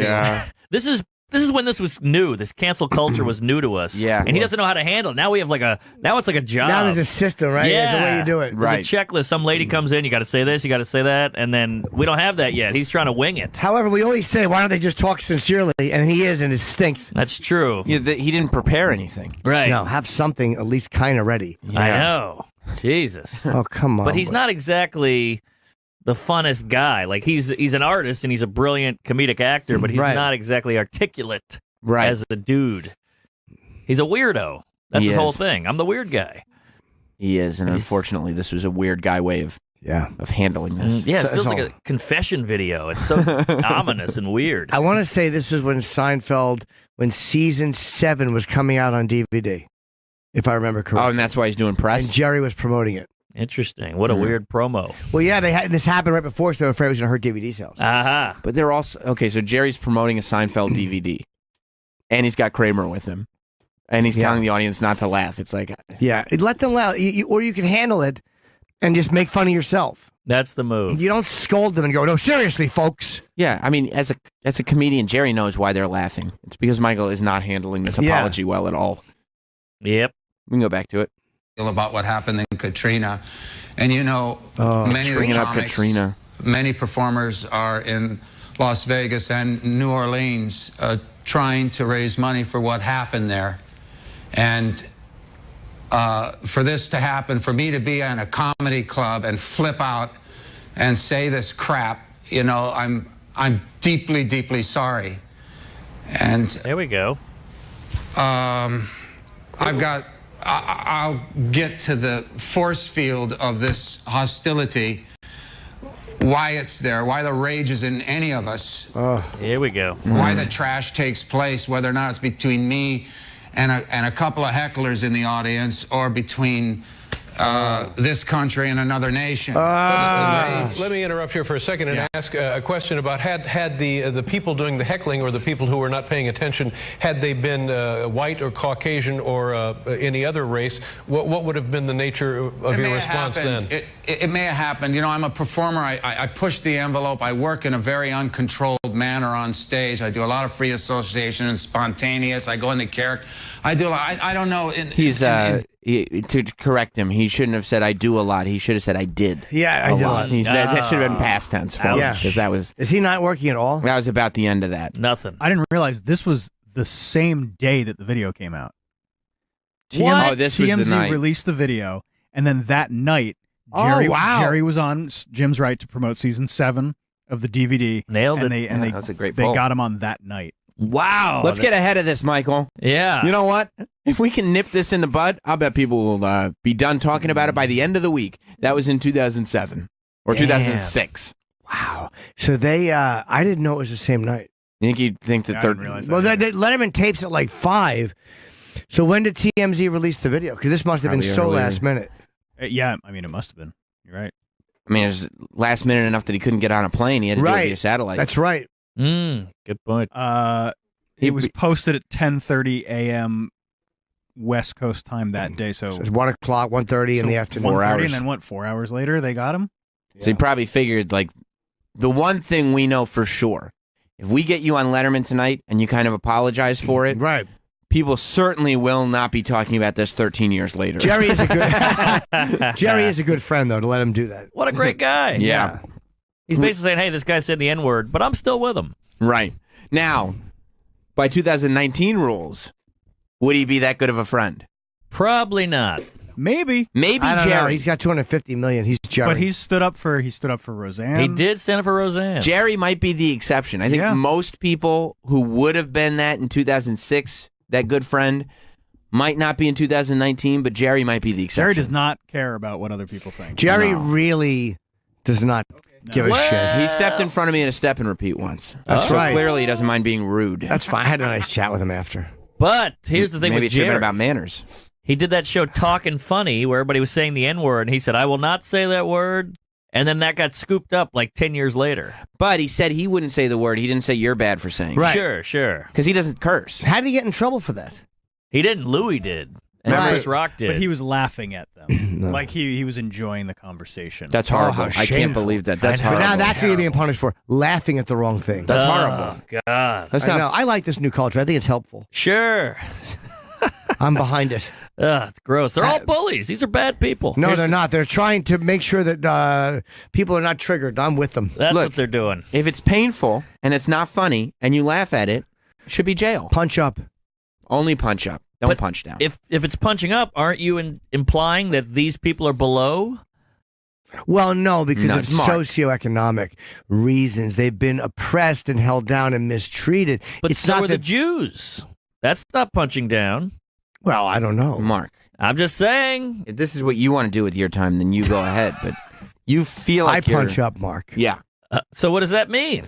Tall trannies? No, that'd be suck up. Yeah. This reminds me of my dad. I should see my dad. My dad was so scary. He had He that gets anger. pissed? This is dad anger. So your dad would not show love, Sure. but would show anger. Oh, would he show anger? That was the What only was he emotion? mad at? What was he mad at you? I think he was mad at the world. He was like, my dumb cunt wife and my dumb fat kids, and I hate everything. Well, let's be honest. Your dad wasn't the greatest decision maker in the world. He bought the biggest house on the worst street. That's true. You're supposed to do it in the opposite. You're supposed to buy the worst house on the nicest street. Yeah. One time this kid, we lived in a bad neighborhood, and this kid threw an empty Coke bottle in our yard, and my dad goes, hey! And he chased the kid out. And, it's like an 18 or 15-year-old kid with a backpack on, and my dad called the police, and he made the kid wait there. Really? Yeah, my dad was terrifying. Like, how did he make him wait there? He was like, you're not going anywhere, young man. And the kid was like, whoa, like a cute little black kid. It's just because he threw a Coke bottle? Just a Coke bottle in my dad's yard. Why didn't this dummy keep riding his bike? He was walking. He was scared. He's just an old guy in a robe yelling at you. It was scary. One time my dad yelled at, we had a couple prostitutes in front of our house, and he was like, get the hell out of here. This is not an area for this. It was, though. I guess it was, yeah. Here's another one. This. Did they leave? They went, fuck you, bitch, and kind of like snapped their fingers and sauntered off. Yeah. But the best one was we were on the way to school. My dad's driving me to school, and these kids are playing in the fire hydrant, as they do. And he pulled up to him and he goes, excuse me, that's illegal. That's illegal. And they're Playing like, in the fire hydrant? They're playing in the fire, like the water, like having a good time. And he's like, that's illegal. As if these kids are going to go, yes, sir, and just screw the cap back on and quit. What a stick in the mud. Oh, tell me about it. I think your dad was so resentful that you guys lived in a bad neighborhood. He just didn't see that for himself. Yeah, you might have something there. You know what I mean? Like, he thought, especially when he bought the big house, he's like, yep, this is what I always envisioned for myself. Yeah. Big, powerful man in a big house. Right. But it was in a bad area. Yeah. And he hated that. He bought a Beamer, and it had like no back seat, and it was all gross on the inside, and had like these sunspots on the roof. But it was a Beamer. He just wanted that to be able to say. Yes. Right? He wanted the dream on paper. Exactly. It was all paper. It wasn't the actual dream. Right. Even my mom was dead inside. Was she really? But it's a woman. So he goes, hey, I'm married. Yeah, I'm married. I got a kid. I Yeah. don't have any connection with these kids. Was she warm and emotional? No. Did she tell you she loved you a lot? Proud of you? I'd get a pat on the shoulder every 6 years. Oh, that's nice. Yeah, that's something. That's not bad. But yeah, my dad was terrifying. Are they fun to talk to at dinner? Oh, God. I saw the photo on your Instagram of you having dinner with your parents. I'll tell you this. You want to get into some shit. Please do. The waiter or the manager of the restaurant was like, what do you call it, androgynous? My dad talked to her the entire meal. He didn't ask me one question about me. It was brutal. I want to see a picture of Mark's parents on his Instagram. It's on my Instagram. Yeah. He was too fascinated by this waitress. He couldn't believe it. He was like, that is a man. I'm like, Dad, that's a woman. And it was like a girl. It sounds like me in the mirror. It was a girl with like a suit on and like a Nazi kind of haircut to the side, tight fade. And he's like, that's a man. I was like, that's a woman. There they are. What, do you speak to him every day? And that's why he had already heard all the news about you? Your mom looks like Kathy Bates. Yeah, there's a lot of Kathy Bates. She's got a little Roseanne in her. Yeah, I mean, from this photo. Yeah, I wouldn't fuck with your dad. No, see, look, he's talking to the waiter right now. Literally. Your dad looks like a guy who likes to pretend to be friendly. You know what I mean? But it's just all anger on the inside. Oh, he's just fury. When he opens his shirt, just bees fly out. That's all he is. He's really ornery? Ornery Adams. He's terrifying. I like that you put that as the caption, just the quote. You still doing comedy? Yeah. They just have no interest. No interest. We're at this nice restaurant. It's like in Tribeca. I was all excited, and then that was it. Do you sometimes think, like, today's the day, like, we're all adults now, I'm finally going to be able to connect with my parents? Every time. Every single time, and it lets me down every goddamn time. And you go, I'm going to bring them to a nice restaurant? Yeah. This was your choice, this restaurant? No, this is their choice. But you're still bringing them there? Yeah, and I have like notes. I have like bits to do. Like I got stories. Like I did this, I did that, and I come prepared. Like when you're in when you're in Yeah. 7th grade and you have a girlfriend for the first time, and you're calling her, but you guys don't have anything to say to each other, so Right. you're writing down topics. Exactly, I do that. With your parents? Yeah, well, I want to kill. I'm trying to get this sums it all up. So the next night after this, we get dinner 2 nights later, and my mom... Did you get to reuse your talking points at that dinner because at lunch you didn't use them because he was talking to the waitress? I did. I had them locked and loaded. And so I talked about... Who's your dad? Sorry, who's your dad look like? Is it an older Michael Shannon? I can't think of who his dad is reminding me of somebody. He was a hot guy as a kid. I could see a little Michael Shannon A little in bit, there, right? maybe. Yeah, it's not Who's crazy. Michael Shannon? He was Boardwalk Empire. That guy's more menacing. Yeah. Letterman? Your dad looks like Letterman? Letterman? No. No. I don't know. No, he doesn't. Yeah, a little bit in the mouth. My mom, maybe. But yeah, so we're at dinner. They hate the restaurant. I try to pick this cool New York restaurant that they hated. Of course. And Did they like- let you know? Oh, yeah. Okay, that's really cool. What'd they say? Oh, there's like, what? Who picked this? And I was like, I told you 3 times I picked it. That's how they get you. But my mom, we're eating for like 40 minutes, and my mom goes, yeah, it was the craziest thing today. I was on the subway, and a homeless guy, pulled his pants down and started masturbating in front of me. And I was like, what? Oh, my God. First of all, how do you not open with that? Like, this is crazy. You know, these poor people from Louisiana come up here, and a guy starts yanking it in front of my dear old ma. And I was like, oh, my God, what did you do? And I'm, like, blown away. And she's like... I sucked it. She's like, I got up, and I walked to the next bench and sat down. And I was like, that's how hard it is to get a reaction out of my parents. That's this guy the whole is story. Stroking his ashy black dong in front of my mom's face, and she was like, let's go over here. Yeah, she said, been there, done that. Yeah. But I'm trying to imagine being an 8-year-old trying to come with knock-knock jokes. This guy whips it out and still gets nothing. So did she have any hobbies or anything that she's passionate about? She likes cooking and food and mom shit. She likes to garden. Did she like the restaurant that you took her to? No, hated it. Sorry to hear that. Yeah, it's a tough go, man. My God. So do they still live in the same house? No, they moved. I mean, they got 2 guys broke in, tied them up, and held guns to their head. Oh, my God. And said, like, give me the keys to the car and the jewelry. And so that was it. They were like, all right, we got to go. Didn't you guys have, like, robberies in your All the house? time. All Did the your dad time. scold the guys? You better get out of here. Yeah, he probably did. I mean, he was angry. Don't get me wrong. So they moved out of the neighborhood entirely. Yeah, it was bad. I mean, we should have moved out 4, 5, 6 years ago, but they're stubborn. Did they keep a neat house? Not really, no. Or is it kind of cluttered? We had a housekeeper named Enos, who was a transgendered black guy who was like 6'6". He looked like Ving Rhames, but he wore high heels. Do you think his name was really Enos? No. He got killed years later. What? Because he was hooking up with a guy, and then he whipped it out, and the guy killed him. The guy was 6'6", and the guy didn't know? I mean, he had a wig on. I think the guy knew, but, Maybe something else transpired. Something's up. Or in the moment, it gets one of those things where it becomes real. When you whip out your dick, now it's a real thing, and now I can't handle it. Yeah, it was in a van. That's too. horrible. They were hooking up in a van. Did your dad know he was trans? Oh, we all knew, but was your dad fascinated by it? He was, but this was an obvious one. He had like a goatee and a huge dong imprint. But I just don't understand how if you literally have a 6'6" trans housekeeper named Enos. Yes. Yet you go to a restaurant and somebody with a girl that has a short haircut just fascinates your dad. Couldn't get past it. He was like, "That is a woman, I swear to God." And now he's grilling her, which he thinks he's being very coy, but he's actually so obvious. He's this Southern guy going, "So, you got a girlfriend or what?" And she's like, "Yeah, I do actually." And he's like, "Oh," and then he's like, I told you, right in front of her. It's crazy.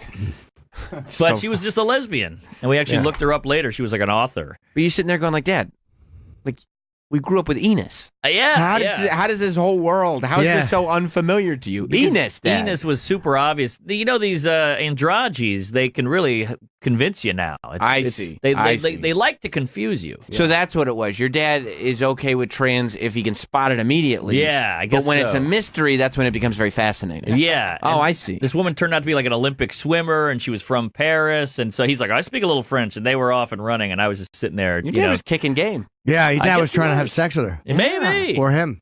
Yeah. Right in front of Mom. That's why your dad had Enos. Maybe your dad likes fucking mules. Oh, maybe. That's true. Yeah. Maybe that's how he was paying him. And then your mom walked in on your dad blowing a dude, and she goes, "Well, I'm going to sleep in the other room." Yeah. then." I guess and that so. was it. I'll go make cookies. I guess I'll go downstairs then. Yeah. Well. Wow. It's a weird childhood. Hey, you keep doing that, I'm going to go downstairs and not hug our son. The fun thing, though, is bringing the girlfriend to the family, because you're like, oh, there's an outside normal person coming into this shit show, and you get to see, like, okay, so you see how they're crazy, right? And she's like, "Oh, that was tough. That was brutal." I'm like, "All right, thank you," because you feel crazy your whole life. Because you must tell her the stories, and then she's going, "Come on, Mark, they're not that bad. Yeah, exactly. Like, stop it." And then she meets them, and she's like, "Holy shit." Completely. Wow. I mean, do they just sit there quietly and not talk? They talk to the waitress. This is what they do. They ask you a question. They're very good. They're pros. They ask you a question. Here, I'll be my dad. You be me. Okay. All right. So, what do you got? Some comedy shows coming up? Yeah. Where the hell's that waiter? Where's that guy? Is he? It's a little drafty in here. And you're like, God, why do you ask? Because you set me up and then you knock me down. Right. Try it again. All right. So, Sonny boy, those new shoes? Nope. Nailed it. You got him. You won that one. He was already in the bathroom. He was. He was gone. He's halfway gone. Gone. Tough nut to Does crack. he talk like you?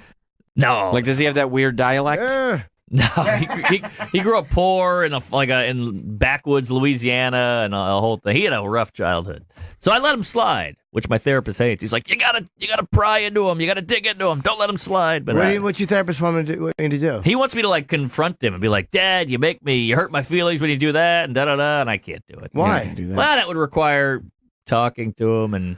Well, yeah, because you're gonna be like, Dad, you're hurting my feelings when you do that, and he's just gonna look at you. Yeah, exactly. Like, what did I have a daughter? What would he say? Like, No, he wouldn't even do that. He wouldn't even look. He'd go, "Have you seen this Deadwood?" Just not even acknowledge. Yeah, he wouldn't even Just pay acknowledge. no And, mind. he's so good at making you feel 2 inches. One time, this is a big one.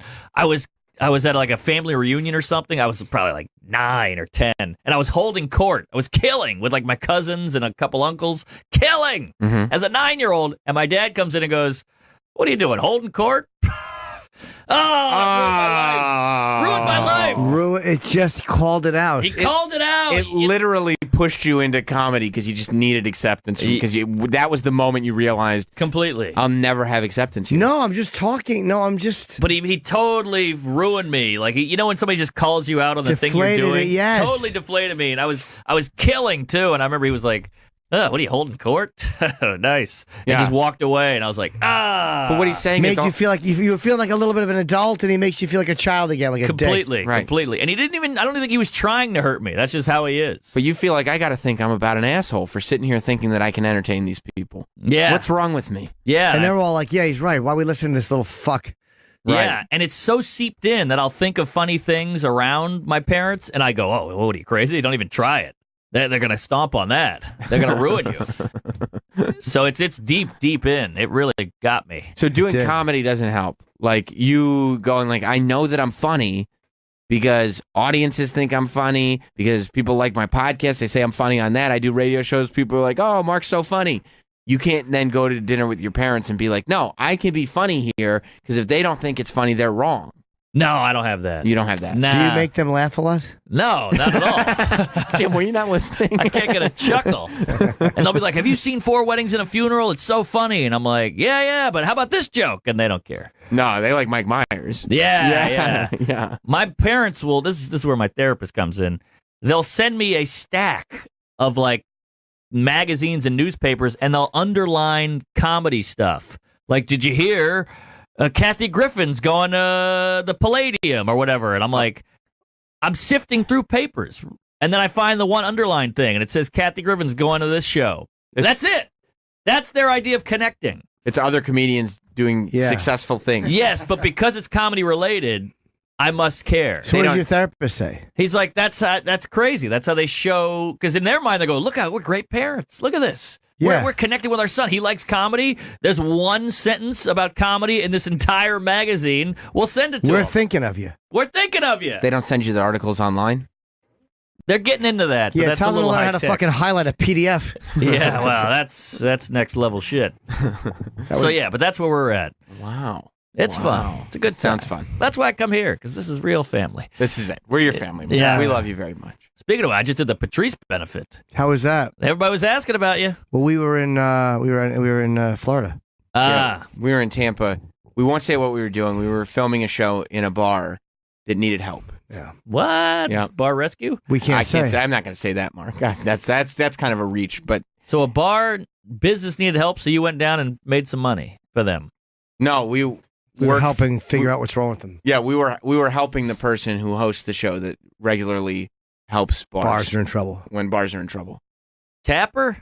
Can't say his name. And that'd be Taffer. Taffer? Right, you can't say- Tapper works for CNN. Right. We were not, it was not for Tapper. It was not a CNN show. But if you're asking, was it for Taffer? We won't say. Oh. We won't say anyone's name, right, Jim? Yeah. Is we were this not going to say. a reoccurring? Are we going to do this a couple times, or is We this... hope so. I'm going to try to angle for it. Oh, this is exciting. I would like that a lot. But we This is just we did it once, though.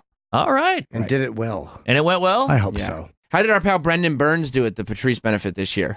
Because last year it was such a to-do. He came in here, and we ended up That was a fun episode. getting it. Yeah, I mean, that's why I asked, because I loved it. And Brendan reached out, and he was like, "You're going to be at the Patrice benefit?" And I said, "No, we'll be in Tampa." But Yeah. He's a good egg. he's a good guy. I walked in and it was immediately tense, and he was like, "What, you slagging me, mate? You slagging me, mate?" And I was like, "Huh?" And he's like, "Are you shitting on me?" I was like, "No, I like you." And then he was like, "Oh, all right." But it was a weird entrance to the whole festival. But you had been slagging him. No, I mean, Oh. except for what we did here. There's a camaraderie around amongst comedians where you can kind of I like the guy. We talked for a while. The best line though is I'm talking to him and Bill Burr walks by and he goes, "Hey, how you guys doing? Thanks for coming. And Mark, let me know if you need me to save you later." Which I appreciated. But yeah, it was a great time. Brendan was great. He went up second, killed. And he did kill. He went up second and killed, and Joe List went up first, and Wolf, and Big J's so funny, and Gullman, and Chris Red, and it was just Jim Gaffigan couldn't make it. That was a bummer. Why? He got snowed in and Aspen. His flight wouldn't take off. But it was just, that theater is so great. Yeah. The audience is hot. All the jokes that I bomb with soccer moms and the Oklahoma Funny Bone killed here because these are comedy people. Sure. So it feels That's great. good. So everybody did well? Everybody did well. That's awesome. Do we have to break because Chris is here? We do have to break. All right, so let's take a quick break. sorry. Oh, I just saw this. Okay. I'm rambling. It's all right. Nice. And we'll bring in Chris Shern. Yeah, we're going to take a break. Chris Shern from the Yes Network is here. He's going to come hang out with us for a little bit. Of course, Mark Normand, one of the great comedians, gets no love from his family, his parents whatsoever. His parents don't even acknowledge he's a person. So I'm on team Mark's parents. Okay. The least that you can do. But is- see, they're very open-minded. They had a black trans person before it was cool. They're not bad people. They no. just don't like you. Yeah, That's exactly. what it is. Yeah. They're good people. Just, you disappoint them. More best of Jim Norton and Sam Roberts on the way. Nick, what's going on? Good morning, boys. How you doing? Hello, Nick. Good morning, Nick. Hey, I'm sick of Letterman Sammy over there giving Hot Dog all this airtime so he can spew his liberal hate. That's right. No, you're right. That's what I Hot dog's a propaganda machine. I was. If I can say one thing, Michael Cohen, I'm Detroit, obviously Dearborn. Well, Michael Cohen, he went to the worst law school in Michigan, in the country, by the way. He's just some shit liberal. He's just some shit lawyer that Trump picked up to do his dirty work, and then he ended up fucking falling. This shit ended up falling into his lap. So he really has no place or even. And Trump hired him as personal lawyer for 10 years, asshole. So what's your point? He was the wasn't he like vice His personal lawyer for 10 years? Trump hired him out of the gate because he was a fucking shit show. Oh yeah, good excuse. Okay, so why was also like co-chairman of the fucking RNC? For 10 years has to do with him not being a shitty lawyer. Why did the RNC hire him for? In the country. The only reason you hire the worst a lawyer that went to the worst law school in the country is because you wanted to do your dirty work. I don't understand what the fuck that has to do with anything. And is that why the RNC also hired? So being a liberal truck? Tell him, Hot Dog. doesn't That's that, right, Nick. Get him. All right. So what does it say about Trump then? What does it say? That doesn't say anything about Trump. Doesn't mean. Why can't you give Trump any credit? I do, and I give Trump credit. Like what? On what? On what? Trump's been doing a hell of a job for the economy. Trump's been doing he isn't. a job in Korea right now. He's been bragging about the economy since day one. As soon as he stepped in. Okay, so what? Let him brag. About it. Since day one. Since day one, he could brag about the economy. The economy is up. Yeah, and stocks did go up when he got elected because Wall Street had faith in him. Oh, okay. No, never mind. Yeah, I didn't know. As soon as in day one, you could brag about the economy. Trump's the greatest president in the world. I'm just saying, why can't you give him any credit whatsoever? You just said give him credit about the economy. He was talking shit about the numbers when Obama was in charge, calling them fake numbers. And then as soon as he's in charge, they're real numbers and the economy's doing great. They haven't went down yet, have they? The numbers are still great. So wait. So why were they fake numbers when Obama was in charge? Why were they inflated when Obama was in charge? And he's doing a peace deal. Why were they inflated when Obama was in charge? Hot Dog is so extra. I know. Why were they inflated when Obama was in charge? Hot Dog, ask about the RNC. You were asking about the RNC Yeah, before. exactly. Cohen in the RNC. Well, he's saying he's a shit fuck lawyer, which he is. Yeah. But Trump had him as his personal lawyer for a decade. No, but he's addressed that. He's saying Trump hired a bad lawyer. And then the RNC also had him in a high executive role in their organization, which no one likes to talk about. Why did the RNC? I don't talk about that. We've discussed this. Yes. Nick, why would the RNC allow a shitfuck, I think was the term, lawyer, to be in such a high profile? I'm guessing the RNC allowed him to be in such a high profile because he's Trump's lawyer, and they were doing it as a favor for Trump. Oh, that's a good retort. But he got hired for dirty work. He got hired to do dirty work, which he's going to jail for. So why don't we investigate the guy who hired him? Oh. Listen, I'm not saying Trump's the greatest president or fucking Michael Cohen's the fucking, He's not. the best. Well, that remains to be seen. It's not done yet. Yeah, we don't know He's yet. not. We'll see, we're not at the finish line. We're Hot not Dog. at the legacy point yet. That's right. We have 6 more years. We do. How does that make you feel, And Hot Dog? I have faith in the institutions. If 6 more years? If the investigations are over, He knows it's going to be 6. He does. if the investigations are done and they You don't think Cory Booker's going to do this, Hot Dog? I think you're afraid of Trump coming out as looking like the best president in the history of the That's United right. States, and you just can't handle it. I'm not as biased as you might think. I'm a liberal, but I'll give him credit on shit if he deserves credit. But you haven't gave him since I've spoken with you and since I've heard you speaking. You haven't given him credit. What should I give him credit on? You said the economy. I do not give him credit on that. Not even that he's lowering Not what? mandatory minimums. Mandatory minimums. He's reforming criminal justice. Oh, I give him credit on that. That's good. That's great. He took Kim Kardashian's advice. It's stupid, but it was great. He did. He met with Kanye. I give him He credit did. on. Yeah, I give him credit on that. Kanye Titta. What else? Kim Kardashian had to go up there for him to do that. Right. I give him credit for that. What else?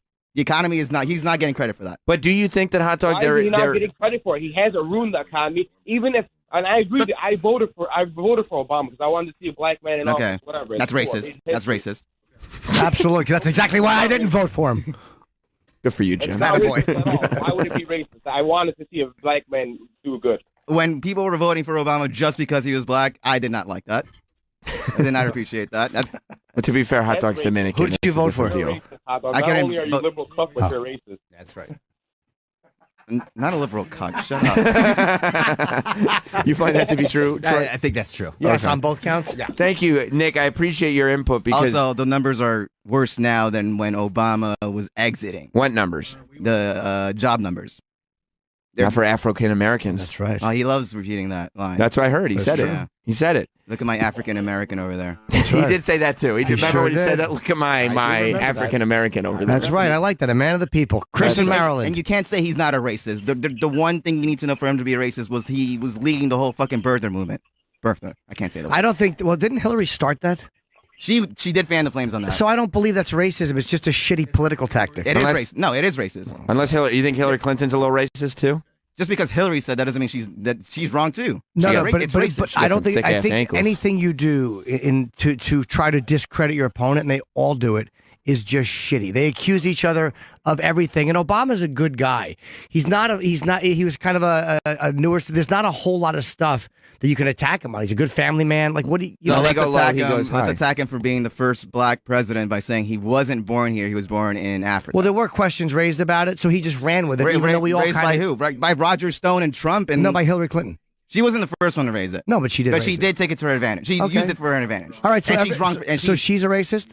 I would say that's racist of her too. Yeah. Okay, so Trump's a racist. Hillary's a racist. The action is racist. I disagree. The person is not. No, because it's politics. They're just trying to. I'm not saying it's right.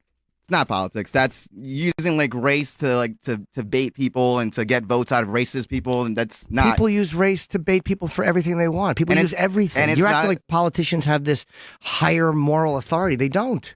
Do you know when's the last time race was used that overtly in a campaign, and they weren't complete scumbags? Well, maybe he's more overt about things because that's who he is. He's blunt. All right. And that's one of the reasons that he stands out as different. Is he's a little bit more blunt. He's not quite as good at being sneaky about it as the rest of them. Plus, to be fair, they didn't let black people run for president for a long time. That is so a good that's why point. there wasn't as many racist elections. So he was blunt about his racism, and that's why he gets a lot more heat than other presidents do. No, I don't. No, I don't think he was blunt about his racism. I just think it was a stupid movement. First of all, I didn't care if it was true or not. I think it was a stupid thing to hang on to, and it was just one of those things he could needle Obama with, and he thought he had him on something. And eventually, Obama had to show his birth certificate, so it did kind of work. I think Trump's played their race card though.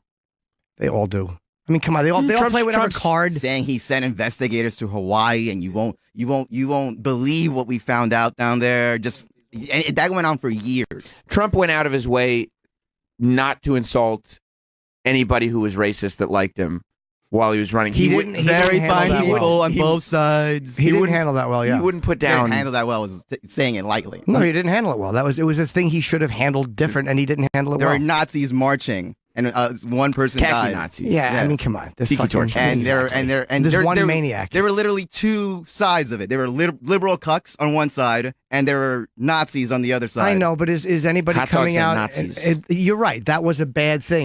But is anybody coming out and bashing the black Israelites for what they did at that rally? Like, it's just I bash them. I'll bash them. What do you think of the black Israelites? With the president hot dog. They're racist. They're racist too. You don't like the black Israelites? No, they're scumbags. No, but come on, the way that's somebody... handled. Well, who's handling that right? It's sometimes you handle it right, sometimes you don't. It's about time somebody important pointed that out. Yeah. If there was a march with black Israelites and innocent protesters and someone died, you don't think they'll be fucking? You don't think the whole country would go fucking crazy? If there was go a after the person who, yeah, of course, the guy who killed him got what he deserved. The guy who killed that woman got what he deserved. And you think if it was a liberal president, if it was like Clinton or Obama, do you think he'd be like there are fine people on both sides? Do you think they would say that? That'd be a toughie. It might be. Obama was certainly better at handling this stuff than Trump is. Sure. All you have to do is flat out condemn it. These are scumbags. He was much better at handling this stuff than Trump is. He's a Harvard-educated guy he's just a better speaker than Trump is. It's not about handling much better. It's about yes, literally. it is. It's literally about just he said what he thought. He handled it Well, yeah, but a lot of these guys are trained not to say what they think. And you're a lot of these guys are trained to say it in a way that's palatable. They handle it better in a public way. I guess we'll just disagree on that. Yeah. He wouldn't condemn David Duke either when he was running for president. Yeah, also stupid. When David Duke was like, I endorse Trump, Trump was like, I don't know, but I'm not ready to say good or bad. It's also stupid. Also, how hard did Obama condemn Jeremiah Wright? 100%. That was wrong. Oh, yeah. That was So, wrong. but the point I'm making is these guys handle things a certain way, and when it's a guy you know or a guy that supports you, you realize there's value in that person supporting you, even if they're a piece of shit. I mean, come on. Getting caught Even up in that if they're nonsense. a piece of shit racist. Again, I'm not saying that Jeremiah Wright's a piece of shit racist. What I'm saying is he said some shit that, Obama didn't go out and just condemn everything. He distanced himself, but he didn't blast him. Yeah, I mean, I don't know. I don't think it's a... I think Trump handled that poorly. I agree. But I don't think it's a handle it poorly. I think it's a character thing. He refuses to condemn racists when that shit pops up. He'll talk about what's that actor from Empire? He'll talk about him all day. Sure. Jesse Smollett. He'll talk about Spike Lee at the Oscars. Yes. But again, Trump's an entertainment guy, dude. He's a bad example because he's a guy that was raised in firing back. That was what he did. Right. He was a TV entertainer. But he won't talk about... Rosie. He won't talk about that white supremacist that was planning to kill a bunch of reporters and all that. Absolutely. He should be addressed, of course. And he doesn't whenever it pops up. He should be handling that, but that doesn't mean to me that he's an absolute. I'm not even saying he's not a racist. I don't care if if he is, he is. He's never going to admit it. Yeah, and a lot of people think he is, and that's a problem. I know, but the press will classify a lot of people as racist that I don't agree with. But when someone shows constant signs throughout decades, because he's been a public figure, of him being a racist, people are not just going to be like, okay, he might be a racist. We don't have hard evidence. But I'm not dug in enough to say that he's not a racist. I'm not dug into defending him so much that I'm like, he's never done racist shit. Central Park 5 was another fucking fucked Everyone up thing. thought it was stupid, but everyone thought they did it. They admitted doing it. Again, okay, the confessions were coerced. They admitted doing it. No, that's not a problem. He was saying they should be executed. Yes, and as time has gone on and it realizes there was that one guy and it was a bad, fine. He should amend that. But again, that doesn't make him a racist because he said something stupid about a news story that was massive, and they asked him what he thought about it. Him putting out the ad on the newspaper that's fine. Everyone thought they were guilty. Yeah. But when he's running for president and people are asking him if he could amend his thoughts on it because they were already found innocent, he refused to. Yeah, which again a poor decision by him. But again, we've learned that if you amend something or if you go, I was wrong, people don't look at that as honorable. People use it and they attack you. Right. And Trump never backs off on anything. I think he should. I think he should have backed off on his John McCain comments. Right. But that's just who he is. He's a pompous, arrogant guy. He backs off on nothing. Now, but if you're the president of the United States, we should hold you to a much higher standard. Now, again, Obama and Clinton and all these liberal people, they were against gay marriage 10 years ago, 15 years ago. And then when you ask them 10 years, I mean, it's purely political. They're all exactly. Yeah, that's a good example about the birthing movement. Right. I didn't mean to interrupt you, but does Obama hate gay people because he was against gay marriage? Yeah. It was a political tactic that he was using, and it's not where his heart was. Right. And the same Trump and the birthing movement, they all do this shit. And then they pulled the bullshit of I've changed my views over the years and I am for gay marriage. Right. Why can't Trump do that? Because people attack them for that. He's wishy-washy, doesn't stand on any moral ground. No one gives you credit for changing your views. But you have to do that. They'll attack you no matter what. So you have to do what you. I would like to see them doing it as well, but none of them do it. And one of the reasons they don't do it is because when they do it, none of us actually give them the credit for doing it. We look at it like it's a weakness. Yeah, I guess, but people aren't looking at Trump like he's strong for standing by. People who voted for him do. Well, that's the issue. He doesn't mind race baiting. Yeah. He's catering to the lowest common fucking... Every one of them does that. They do what they have to do to get the job. I'm not saying it's right, but they all do it. And we're acting like he's this unique example. He's just a more blatant example. He's not unique in that way. Nobody's race baited as much as he is. Can I go back to the Central Park 5 real quick? It's a fact already that they were found innocent. There's no DNA. I agree. Right. There's no opinion. They got it off a rock that somebody threw. Right? And a confession from the guy. Right. There's no opinions to it. There's no. We think this. It's a fact. So why can't he? Now that we all know that we were all on that side. We thought they were guilty. Sure. Now we know they're innocent. Why can't he say I was wrong as well?